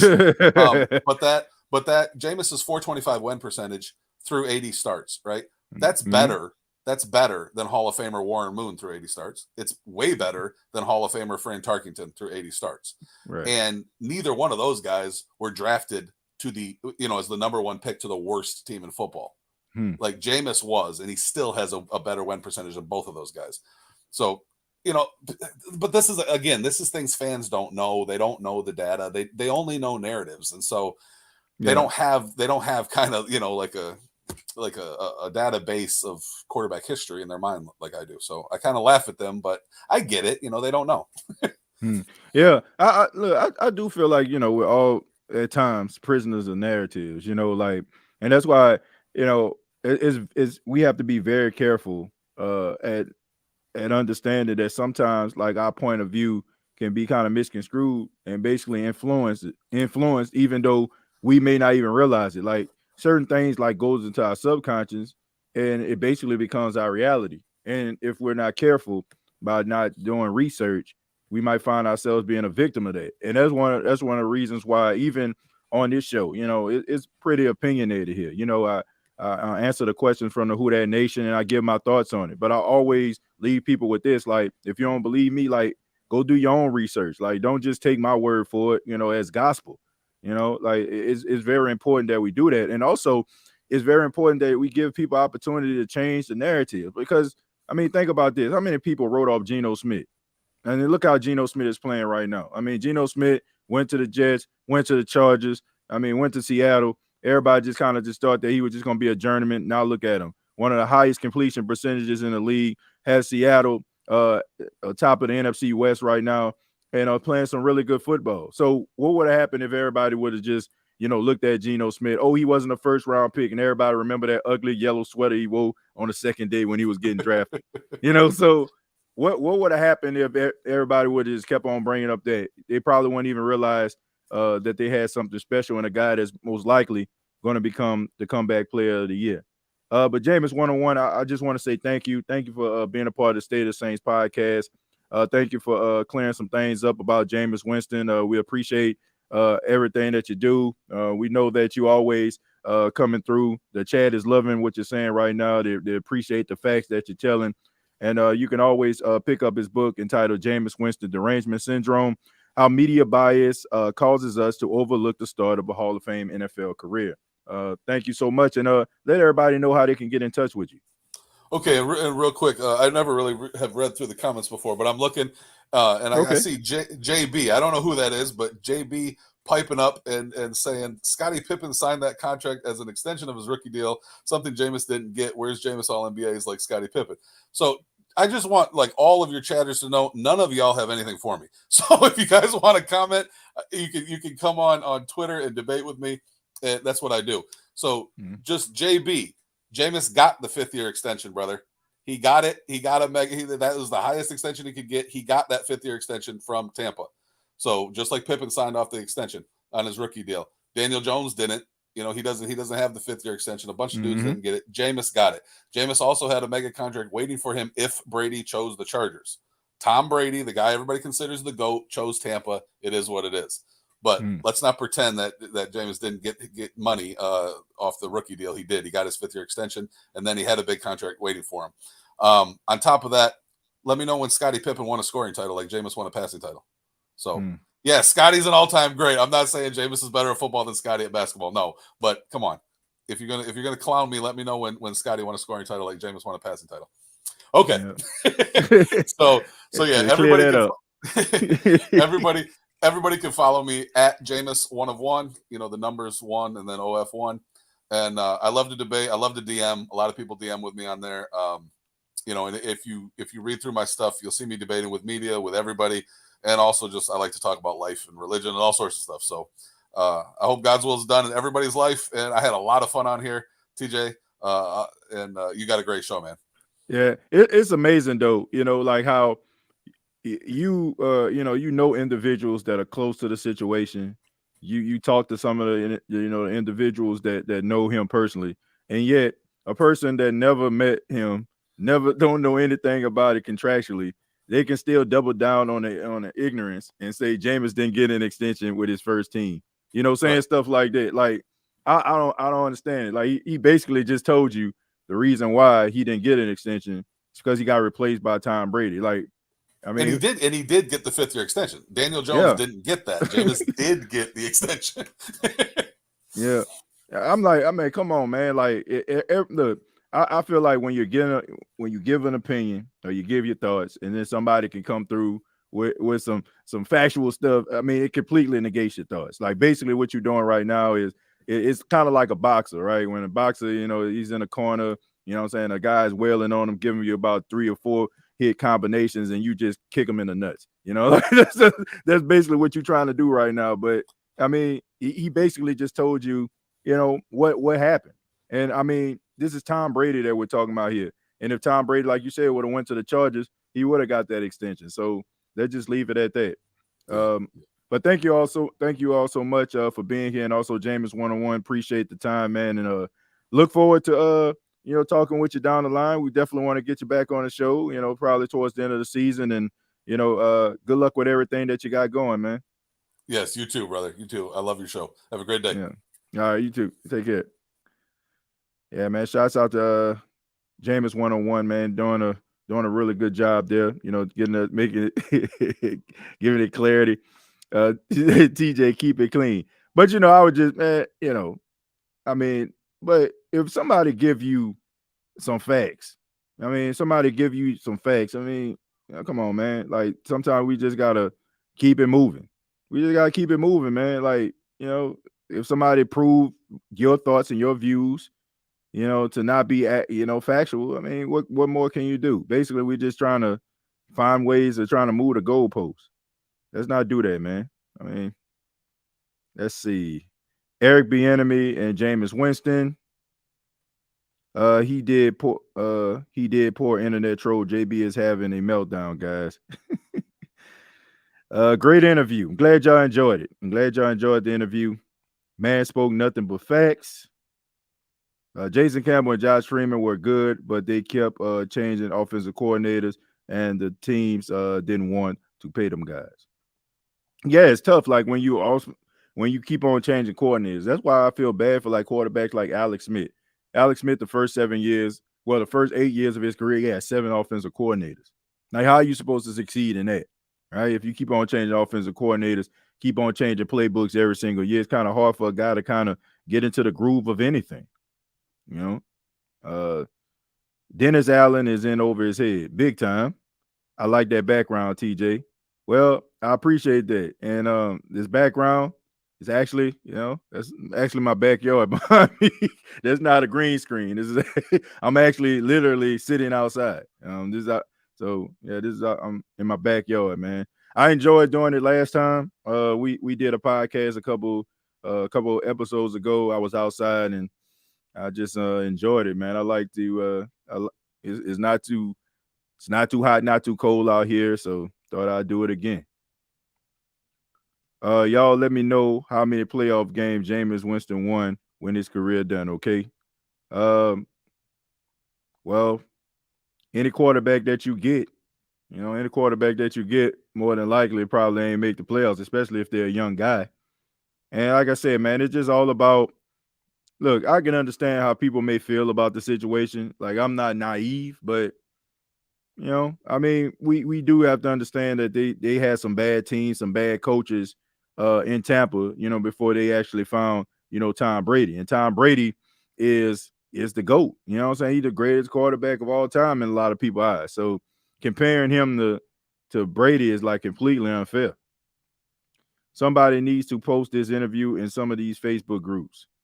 Well, I mean, you can go to the State of the Saints podcast Facebook group and you can share it, and you can share it with other groups that you may be affiliated with.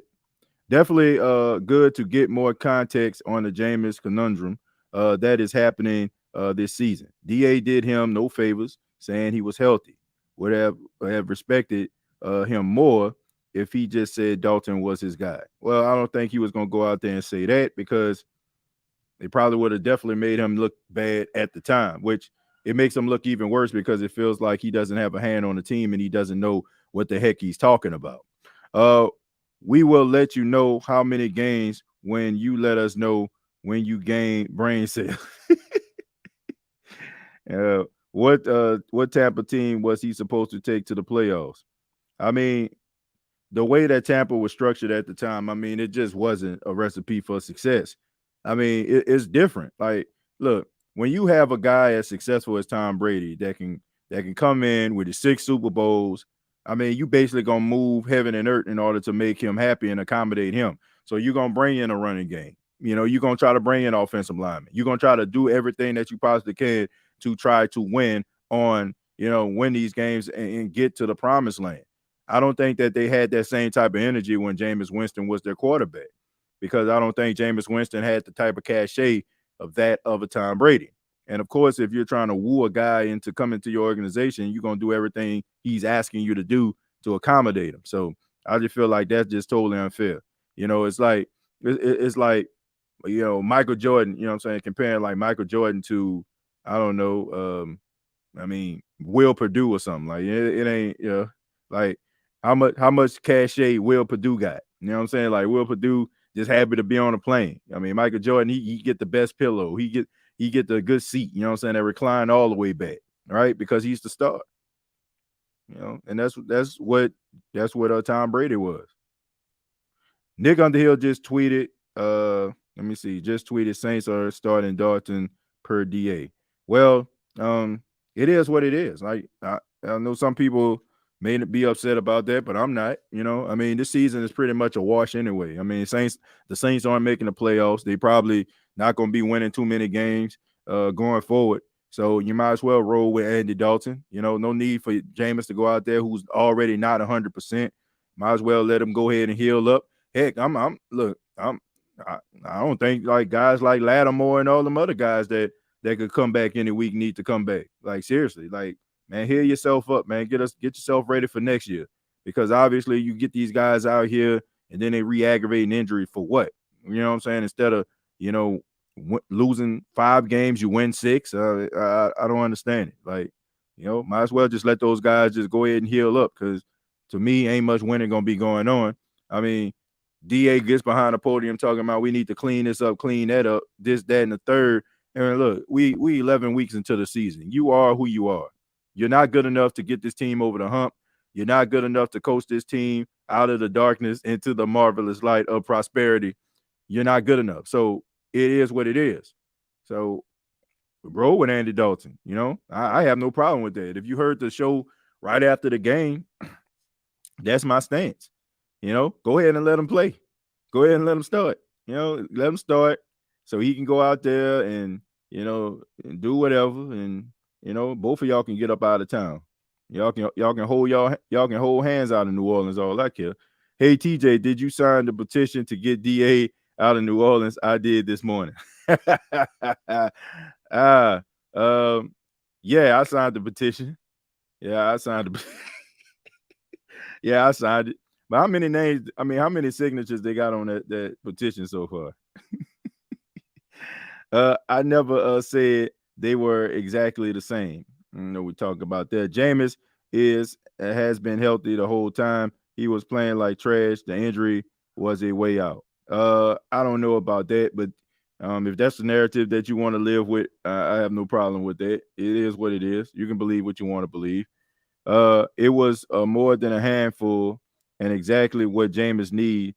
Winfield Jr. was a stud. We gonna hear another angry TJ post game. Not really. Nah, you ain't gonna hear another look. The Saints are who they are. Like honestly, they are who they are. And if last week wasn't an indication of that, like I don't know what to tell you. Like they allowed a 2-17 to beat them like these guys had Ben Roethlisberger, Troy Polamalu, and you know what I'm saying, like Joey Porter, and like them guys on the team. Like that's how they beat the Saints. So I mean, getting mad at a Saints loss these days is just pointless. Like I'm not even wasting my time on getting upset. Like we'll break down the game, we'll talk about it, but at the end of the day, like the Saints are who they are. They're 3-7. Like how angry can you get at a 3-17 that's not good, that's not coached good, players are hurt. It seems like there's a disconnect in the locker room, regardless to what they saying. You can tell like guys are kind of checked out. Cancun on 3 vibes going on. So why get upset about a team that's 3-7 that's not gonna make the playoffs and that's just not very good? Like we wasting our time getting mad at these guys. The Saints front office put the voice message answering machine on their phones. Let's see. The point is, Jameis Winston is not a good quarterback. That's not to say Dalton is a good quarterback either. Tom Brady went to the team Winston just left, a team that hasn't been to the playoffs in like 18 years. And yet, Tom Brady is Tom Brady. Like, why are we trying to pretend like Tom Brady isn't one of the greatest quarterbacks of all time? If you would have put Drew Brees on that team, you don't think Drew Brees would have made the playoffs? Possibly helped them boys make the Super Bowl? Huh? You don't think so? You think you put Patrick Mahomes on that team? You don't think they would have made the playoff, possibly a Super Bowl? Like there are guys that are in the NFL, and I just think sometimes like we think that if a guy isn't Josh Allen, if he isn't a Patrick Mahomes, like he isn't good enough. Like Taylor Heineke just helped the Washington Commanders beat an undefeated Philadelphia Eagles team. Like, is Taylor Heineke a great quarterback? Is he good? No, he's average at best.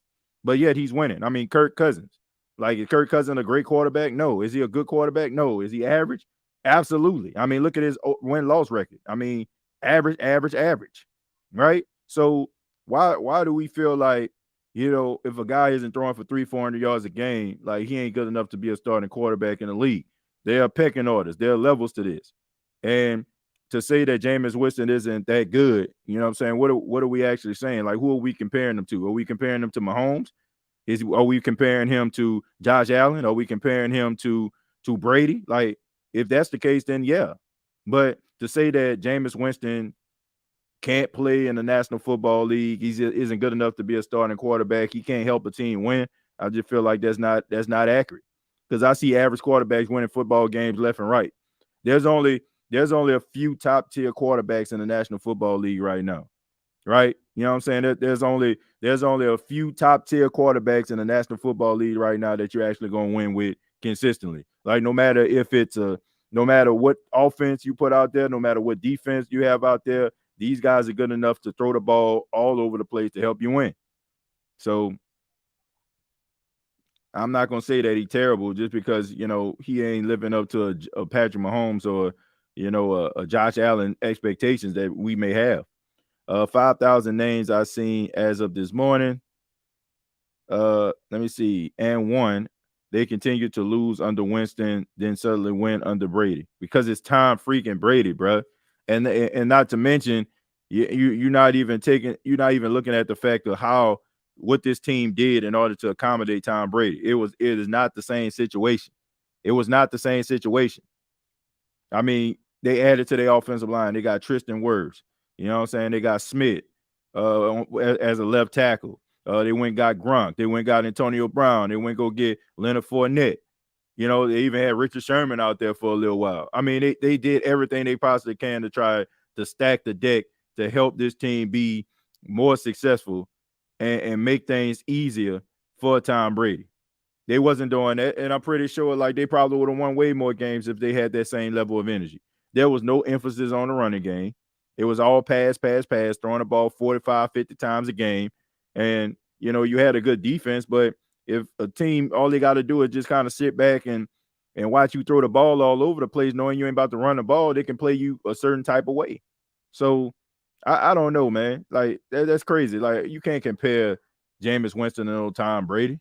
Tom Brady is arguably the greatest quarterback of all time. Depends on where you sit. In a lot of people's eyes, he is the greatest quarterback of all time. So why, like that is not a great comparison. That's not a great comparison. Like how you gonna compare like that? That's just great right there. That's greatness. I think you just hit the nail on the head. Our opinion of anyone under center irrelevant. We should just want someone who is going to help the team win. Look, I just think that you need somebody that's going to help, like you said, help the team win. But also, I just think that you need to put some things in place in order to help the team be successful. Number one, I just think that the Saints need to move on from trying to build this organization in the image of likeness of Sean Payton and Drew Brees. Like those days were great days, but you got to move on. And they need to stop trying to find, the next Drew Brees or the next Sean Payton and just allow guys to be themselves in order to build and build their own legacy. Like that's the biggest issue for me. I feel like that's the reason why we're in this predicament right now, because we still trying to hold on to things that work with Sean Payton and Drew Brees. But the problem is neither one of those guys are there. And those guys are very, very special. And if you can find those guys and bottle that type of stuff up, then how special were those guys in the first place is my question. Like, how special is Drew Brees if you can find a person that's going to give you the same production Drew Brees gave you? How special is Sean Payton if you can find a coach that's going to give you the same level of production? So the things that we're looking for, we're not going to find, by trying to find coaches that act like them, look like them, put the visor on like them, got a bird mark on their eye like them. Like you got to carve out your own path. And that's the biggest issue for me. I just think that they just need to let go of this whole Sean Payton, Drew Brees experience that they still trying to hold on to do. They tried to make it work with Dennis Allen. It has not worked. So I just think that you need to cut your losses before you really be further deeper in the hole next year. Agree. Let Andy Dalton finish this season out losing. Good. Keep running Dalton out there. Let him take them licks from Aaron Donald. Yep. Yeah, even if it's not with Aaron Donald, just let him go out there and play. Like shoot, that's the guy that you chose. Like go out there and let him play. This is my point though. We need to get a quarterback like Drew Brees again or Tom Brady going forward. See, that's what I'm talking about. Like that's what I'm talking about right here. Like we just need to let this stuff go. Like let it go. Like we still looking for these guys. You're not gonna the chances of you find a quarterback like Drew Brees are slim to none. Drew Brees was a special quarterback. It was a moment in time. You know what I'm saying? That was special that we hold on to and we appreciate as Saints fans. But we still sitting up here trying to look for Drew Brees. Like he ain't here. You know what I'm saying? Like unless, like you go back and get him and you can, find the Drew Brees in his prime, you're not going to find him. So what you need to do is try to find your quarterback that's going to be able to be stable. Find a coach that's going to get this quarterback, whatever quarterback that you get, to be stable. Let me see. Or Tom Brady going forward rather than play the excuses game around. Jameis Winston will never be a champion quarterback. Well, I don't know if he'll ever be a champion quarterback because I heard the same thing about Matthew Stafford. I heard Matthew Stafford was never going to be a championship quarterback. Hell, you want to go back a little further, I heard Steve Young was never going to be a championship quarterback. I mean, you hear about these guys all the time. So, for me to say that this dude can never be a champion quarterback, I just feel like the dude career ain't over yet. So what can we do? Like you can say that, and you may be right, but As long as this dude have an opportunity to be able to play in the National Football League, there's a chance that he can win a championship. People forget Buck struggled until Brady changed their play style on offense after the bye. Thank you, Thomas. I appreciate you for saying that. I didn't say it because I'm kind of tired of saying it. I agree to let's move on from the Sean Payton offensive mind and bring in someone else offensive. I agree. Now you want to change the narrative on reading defenses, Vernon. I just spanked you via the internet. Players like Brady and Breeze don't grow on trees.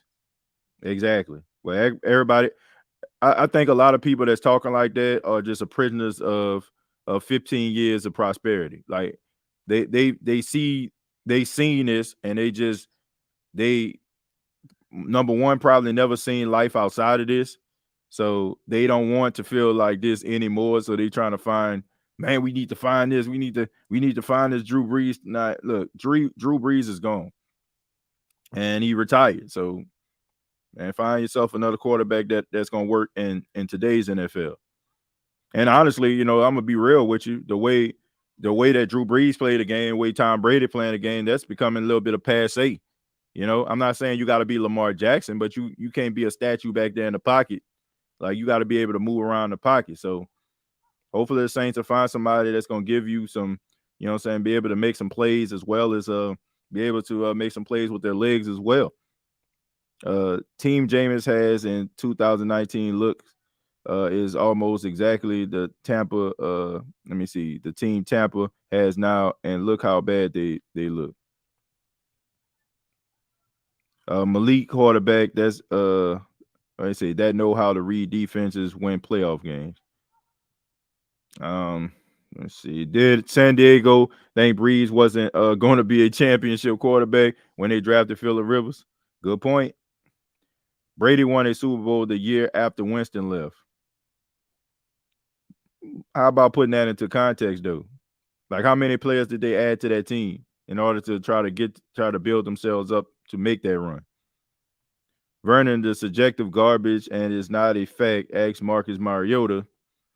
If Andy Dalton is our best option, then that's a huge problem. However, we can't run the same offense with Jameis or any other quarterback that can push the ball down the field.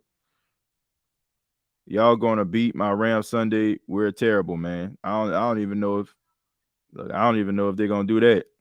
Repent and believe the gospel. Amen. I'm tired of the WWL pandering with the narrative. CD Deuce would have been disruptive without a new contract. Philly did not give him a new contract, and he's leading the NFL in interceptions. I'm gonna be honest with you, man. I love all those guys at WWL. I really do. Shouts out to them. But a lot of them have them old classic throwback philosophies where, your favorite quarterback and your favorite football player had them crazy looking buzz cuts, and they walk around with a suitcase and a necktie on during game day, and they shake hands and kiss babies and say all the right things and do all the right stuff. I don't think that they really like the modern day football player where guys, they kind of, flashy and they about pizzazz and stuff like that.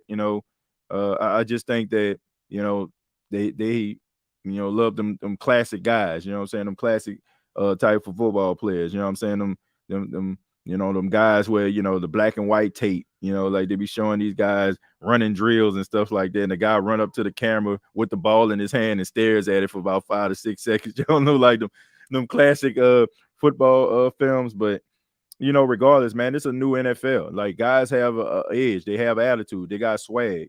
And I just think that sometimes, some of the takes is because they don't understand these modern day football players.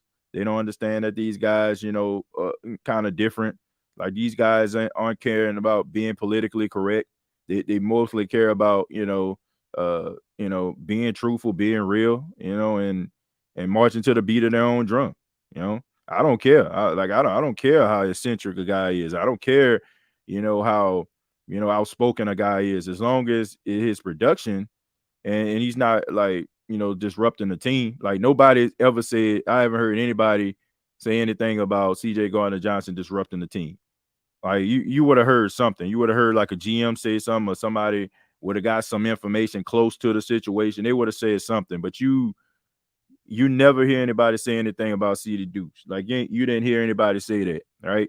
You had like Cam Jordan and you had the Mario Davis in front of the camera, but most of the things that they were just talking about was, you know, mostly like PR type stuff, being PC type stuff. So I don't think anybody had a problem with him. I just think that people don't understand CD Deuce, and they just didn't get him. You know, like some of the language that I seen some of them use. I'm not gonna really go into it, but you can tell like it's a disconnect between their way of thinking and who CD Deuce is as a player.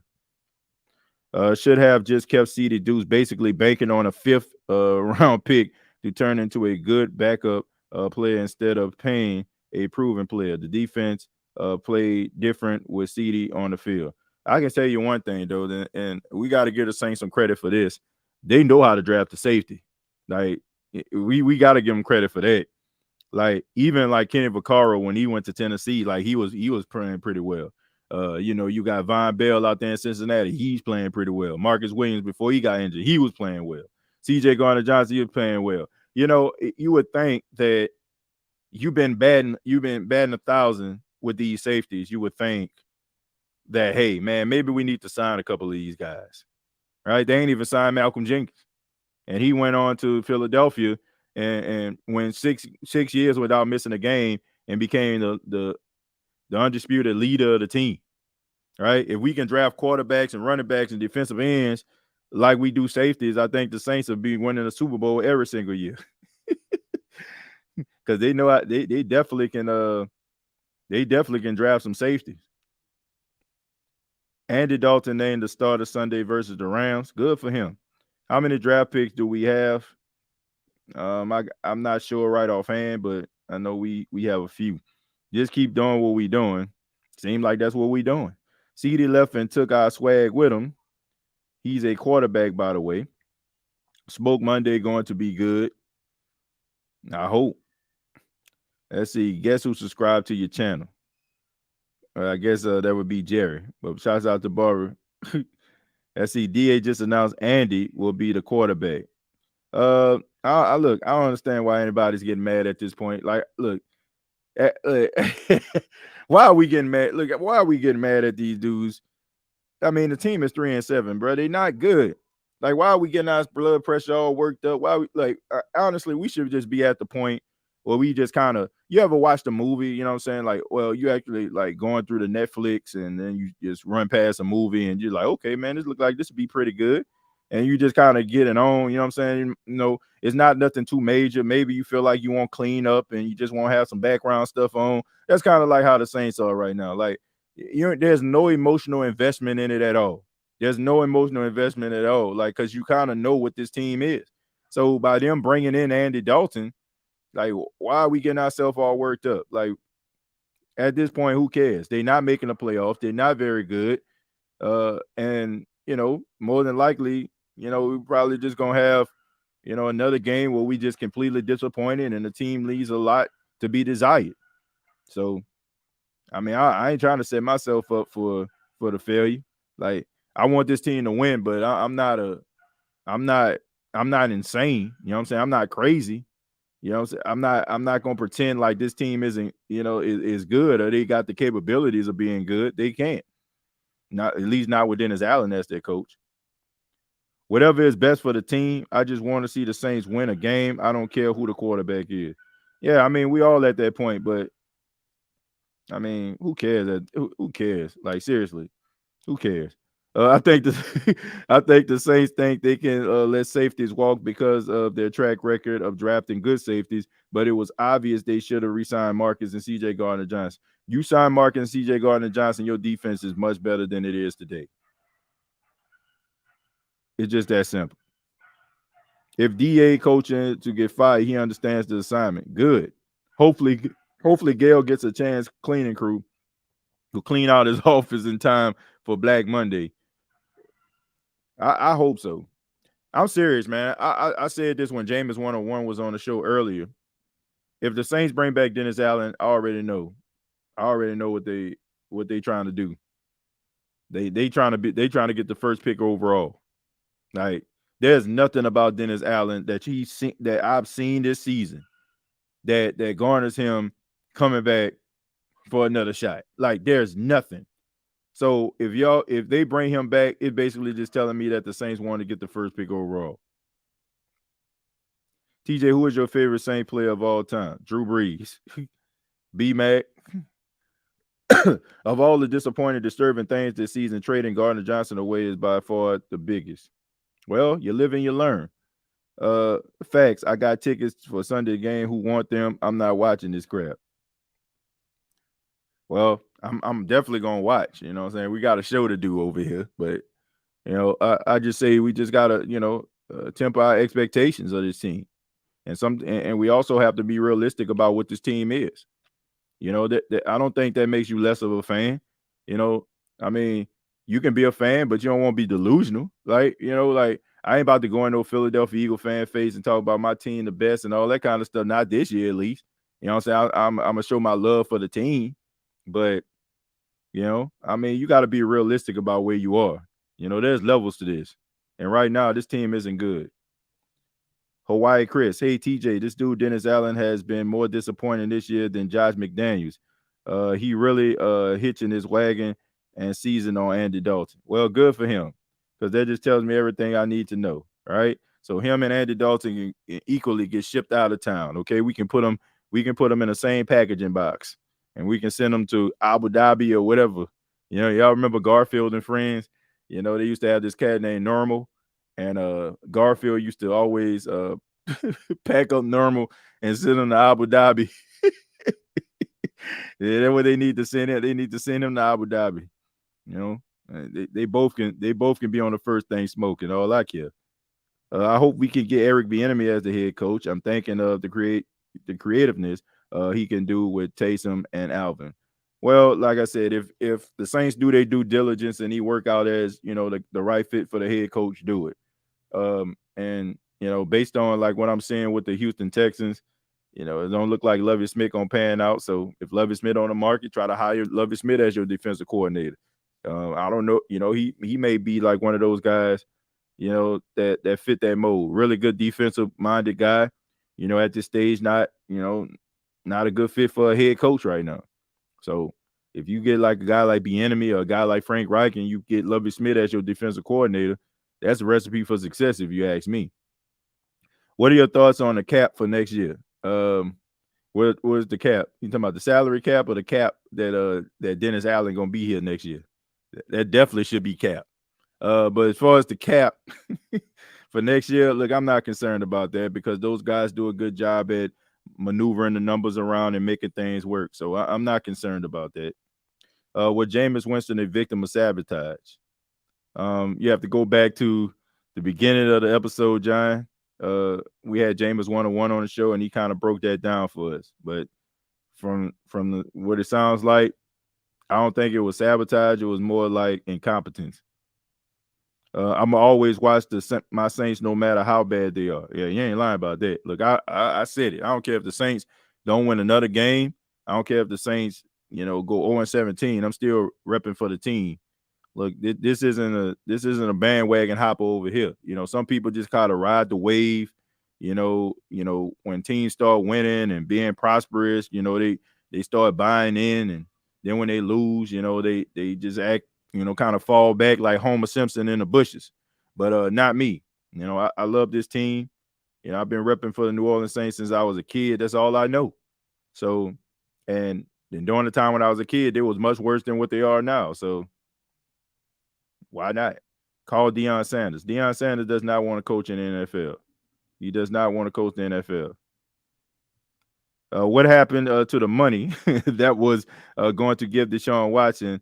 Why couldn't they pay CJ and Williams with that money? That's a good question. I have not a clue. If you can finesse and move around for $30 million in cap space, I mean, you can find some money to pay those guys. Just tells you that they didn't. And then on top of that, man, I got so much respect for Marcus Williams because last year they had this dude playing on the franchise tag. So if this man would have ended up getting hurt, they would have used that as a bargaining tool. right? But instead, I mean, he got 3 years, $72 million from Baltimore.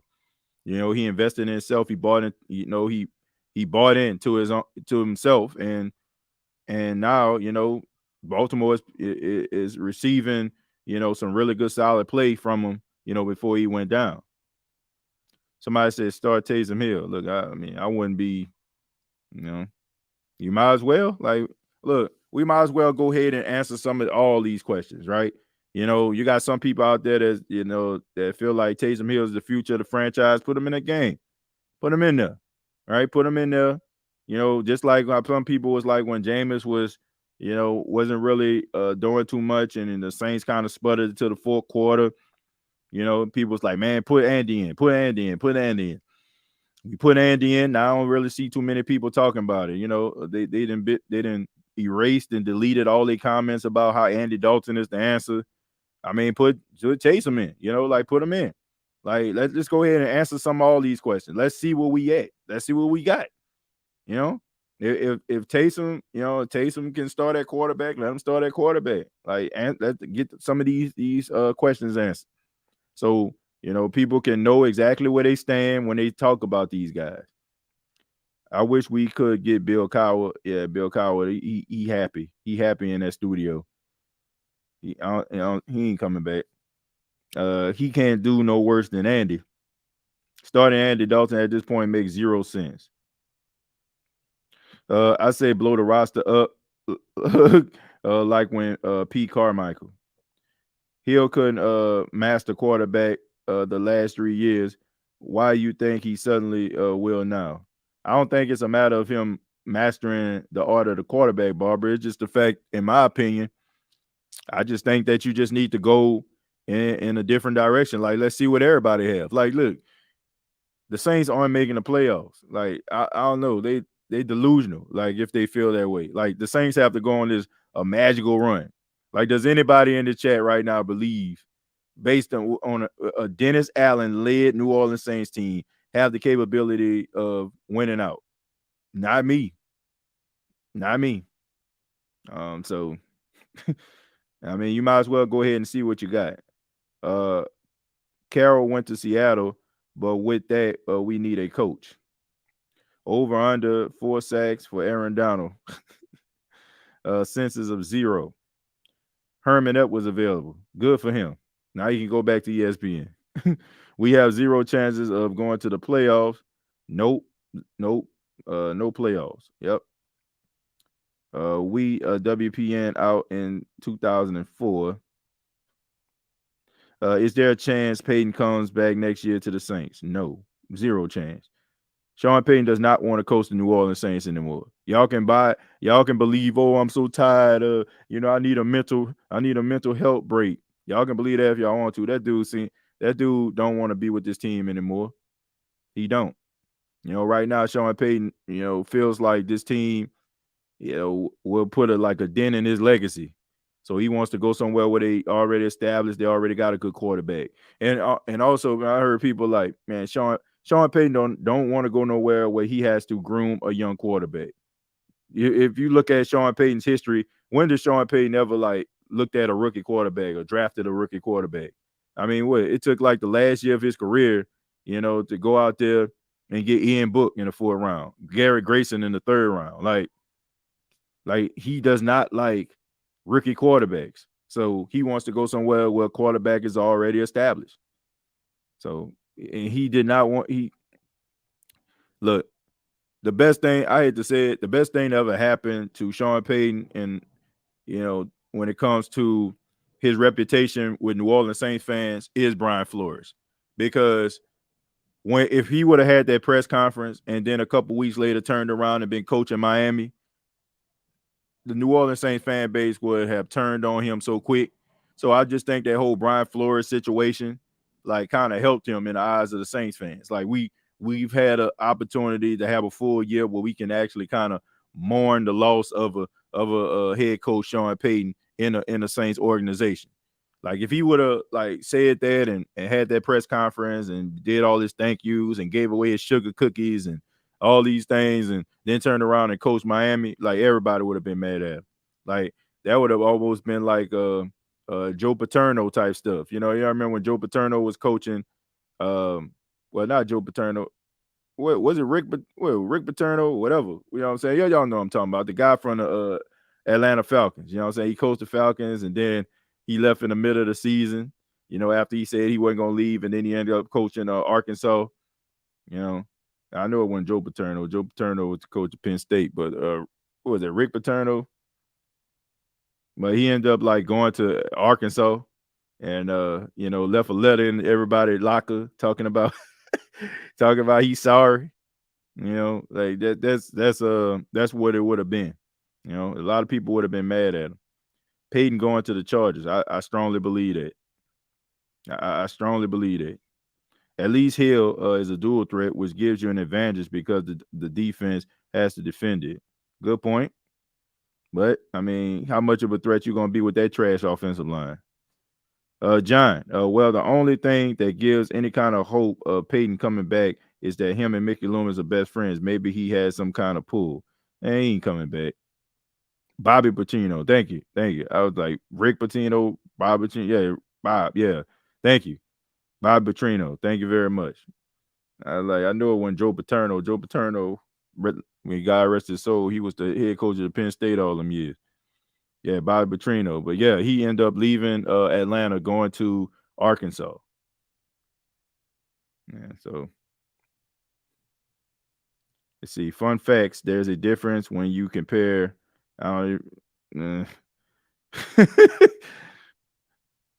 Elite guy be on some like elite guy just be leaving little nuggets out here.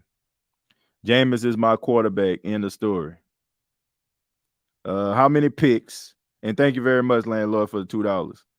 I think a lot of people feel that way. A lot of people support Jameis Winston. How many picks would you give up for the Las Vegas quarterback? Oh, Derek Carr? Probably a third-round pick. I'd give up a third-round pick for him. But, because, I mean, look, they're going to draft a quarterback. It's either going to be C.J. Stroud or it's going to be Bryce Young. One or the other. So, your boy might be the odd man out. But I wouldn't mind having Derek Carr as the quarterback. If y'all talking about somebody like that's kind of Drew Brees-like when it comes to like his delivery, I mean, he always has a high completion percentage. Little soft a little bit at times, but he's an accurate quarterback. He can make plays, and you can win games with him. I mean, he'll make it exciting. I mean, if you want to go that route, but me, if you're not going to go with like Jameis and going in the future, you might as well just go young and try to get a quarterback you can build and get yourself a coach that's going to be able to develop them. You think that the Saints can regroup this offseason, hire a head coach, get some people and out the defense? Yeah, I really think so. And I think that's the route they need to go. Like, that's the route you need to go if you want to be successful. You cannot double down on what you're doing right now. Like, you are going to set this organization back. And if the Saints go into this season next year with the same people they got, I'm telling you, like, I feel like as Saints fans, that should be an indication that we tanking. Like, that we want the top quarterback in the draft. We trying to go after Caleb Williams or something. Like that's what that's telling me.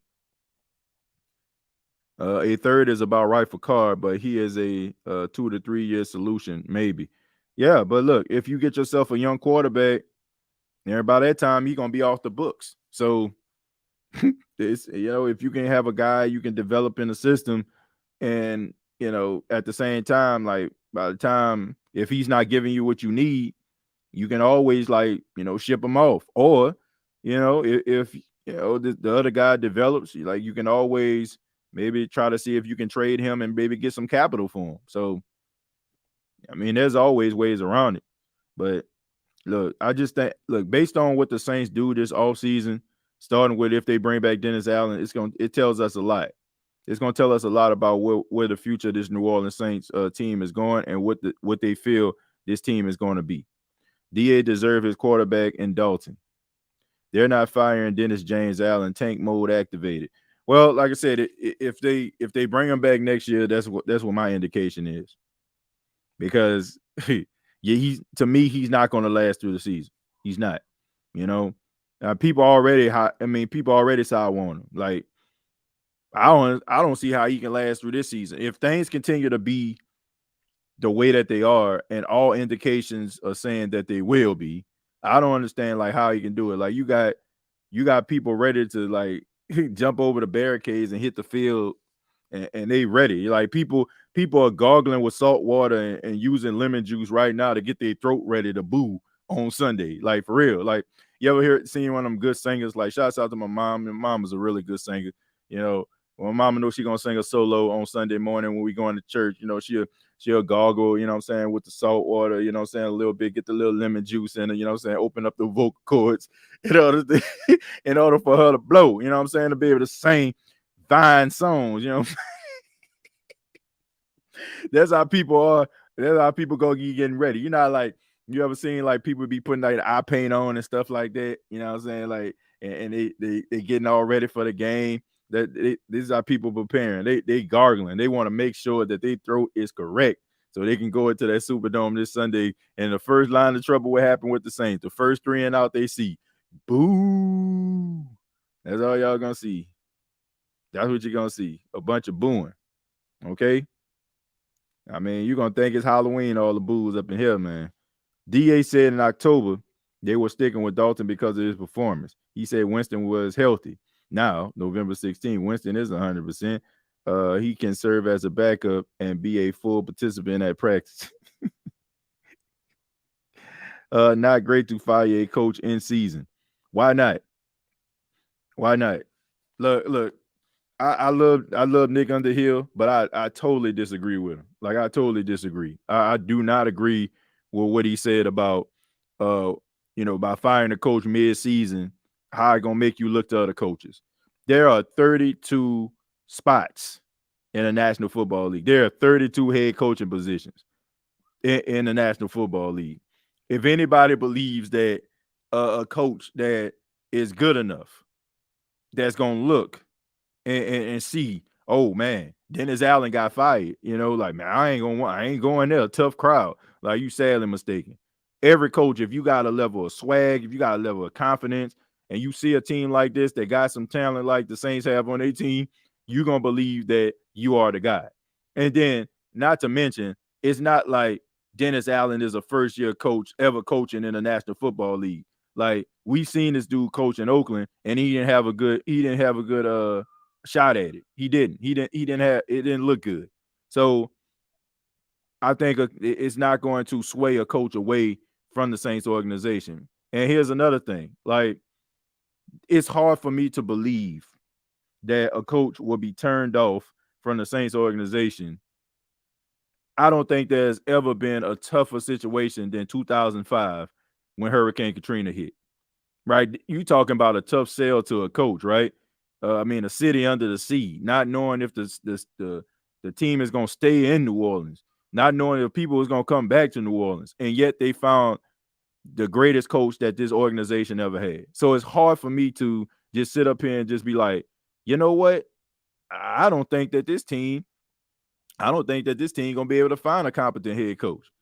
I don't buy it. I don't buy it because everybody is looking for an opportunity. All these coaches, these young coaches, I mean, even if you're not a young coach, they're all looking for that opportunity to become a head coach in the National Football League. And when they do have an opportunity that presents itself, every last one of those guys, if they got confidence within themselves, and I know they do, they're gonna be like, hey, I know I can change the organization. I can do something with that. So I don't think if the Saints were to fire Dennis Allen, even though I don't think they will, but if they were to fire him like before the season ended, I don't think they'll have a hard time finding another coach.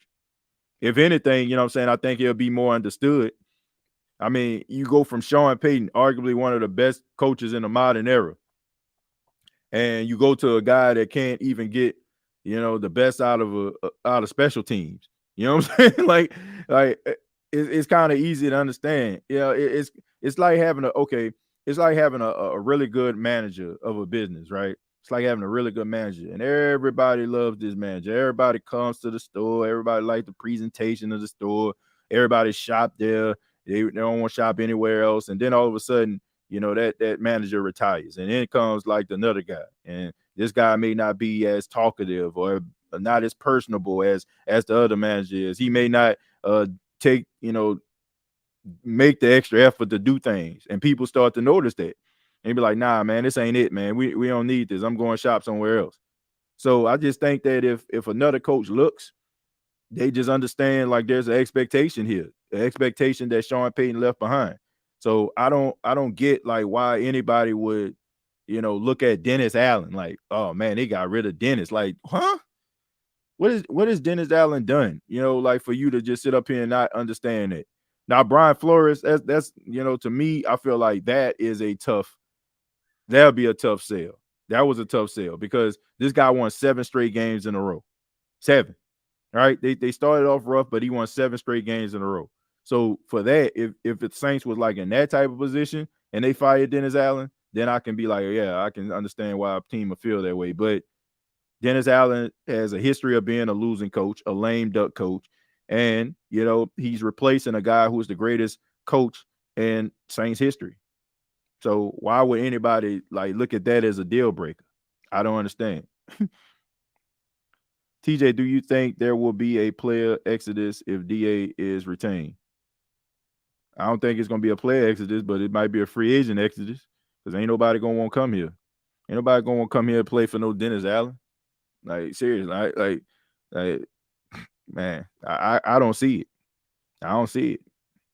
I'll take a few more and then we'll get out of here. Do y'all think DA was a victim of keeping Sean Payton's system in place? I personally think it was a mistake trying to keep everything the same as Sean Payton did. DA retained 90% of the coaches we had previously. Well, look, I'll put it to you like this.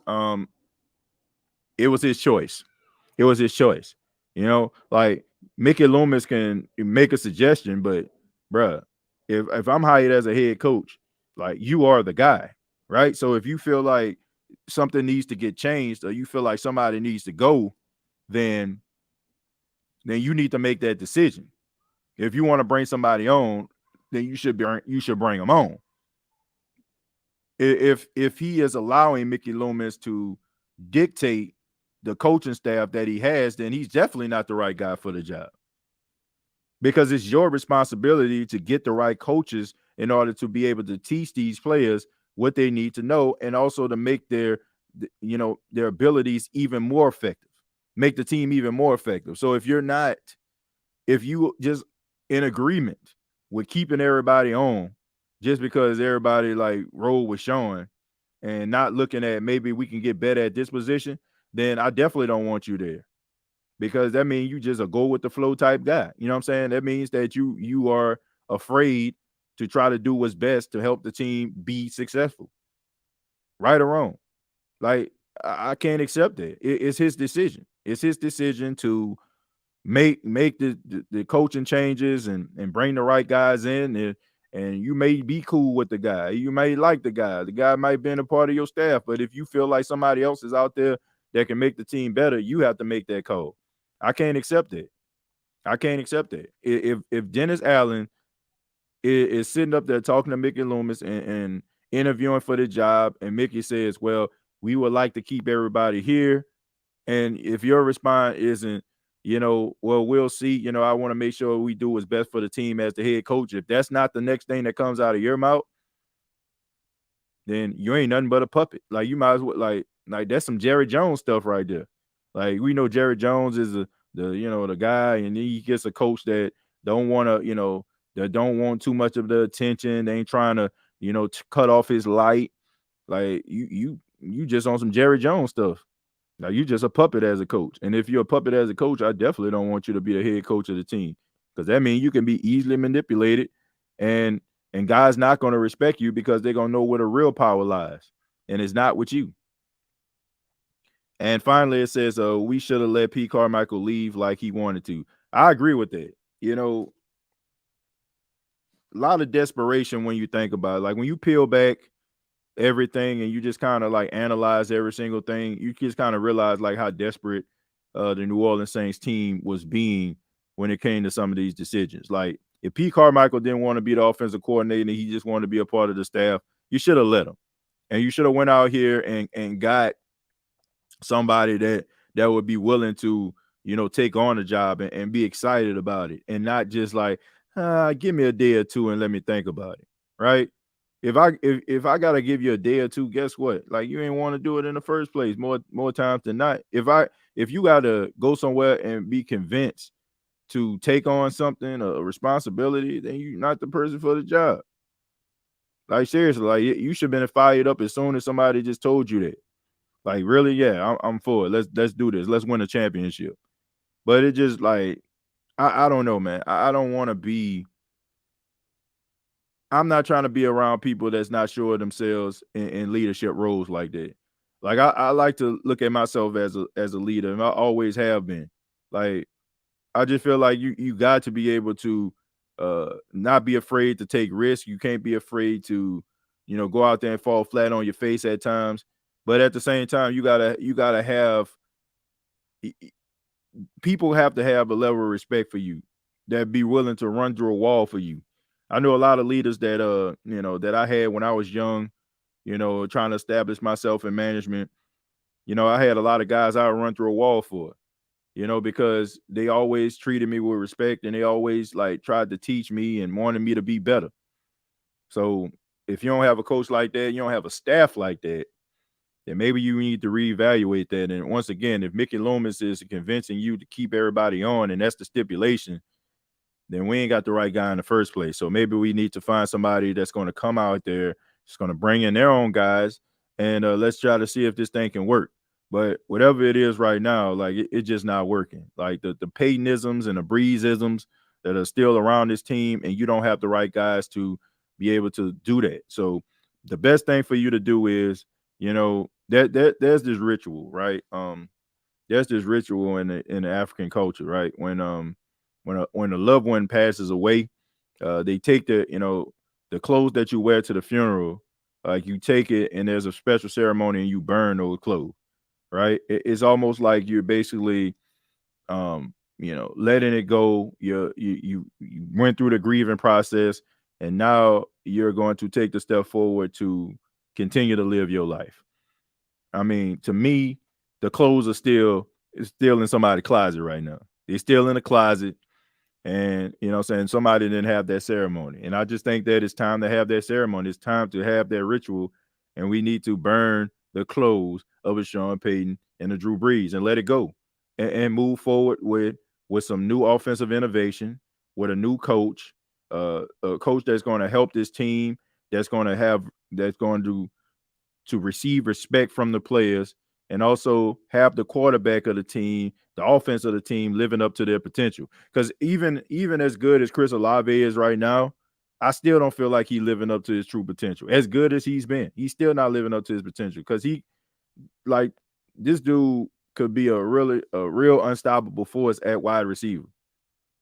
But a lot of the plays that they scheming for him, I just feel like, they too close to the hip, too many 50-50 balls. This dude can really be a monster as an offensive weapon. And so can Alvin Kamara, which we already know, and also Taysom Hill. But we're seeing guys that we've seen in years past be dominant at their positions. They're not even getting opportunities to do that. So I just think that we just got to let that whole Sean Payton, Drew Brees thing go and embark on a new future. And hopefully that future doesn't involve Dennis Allen.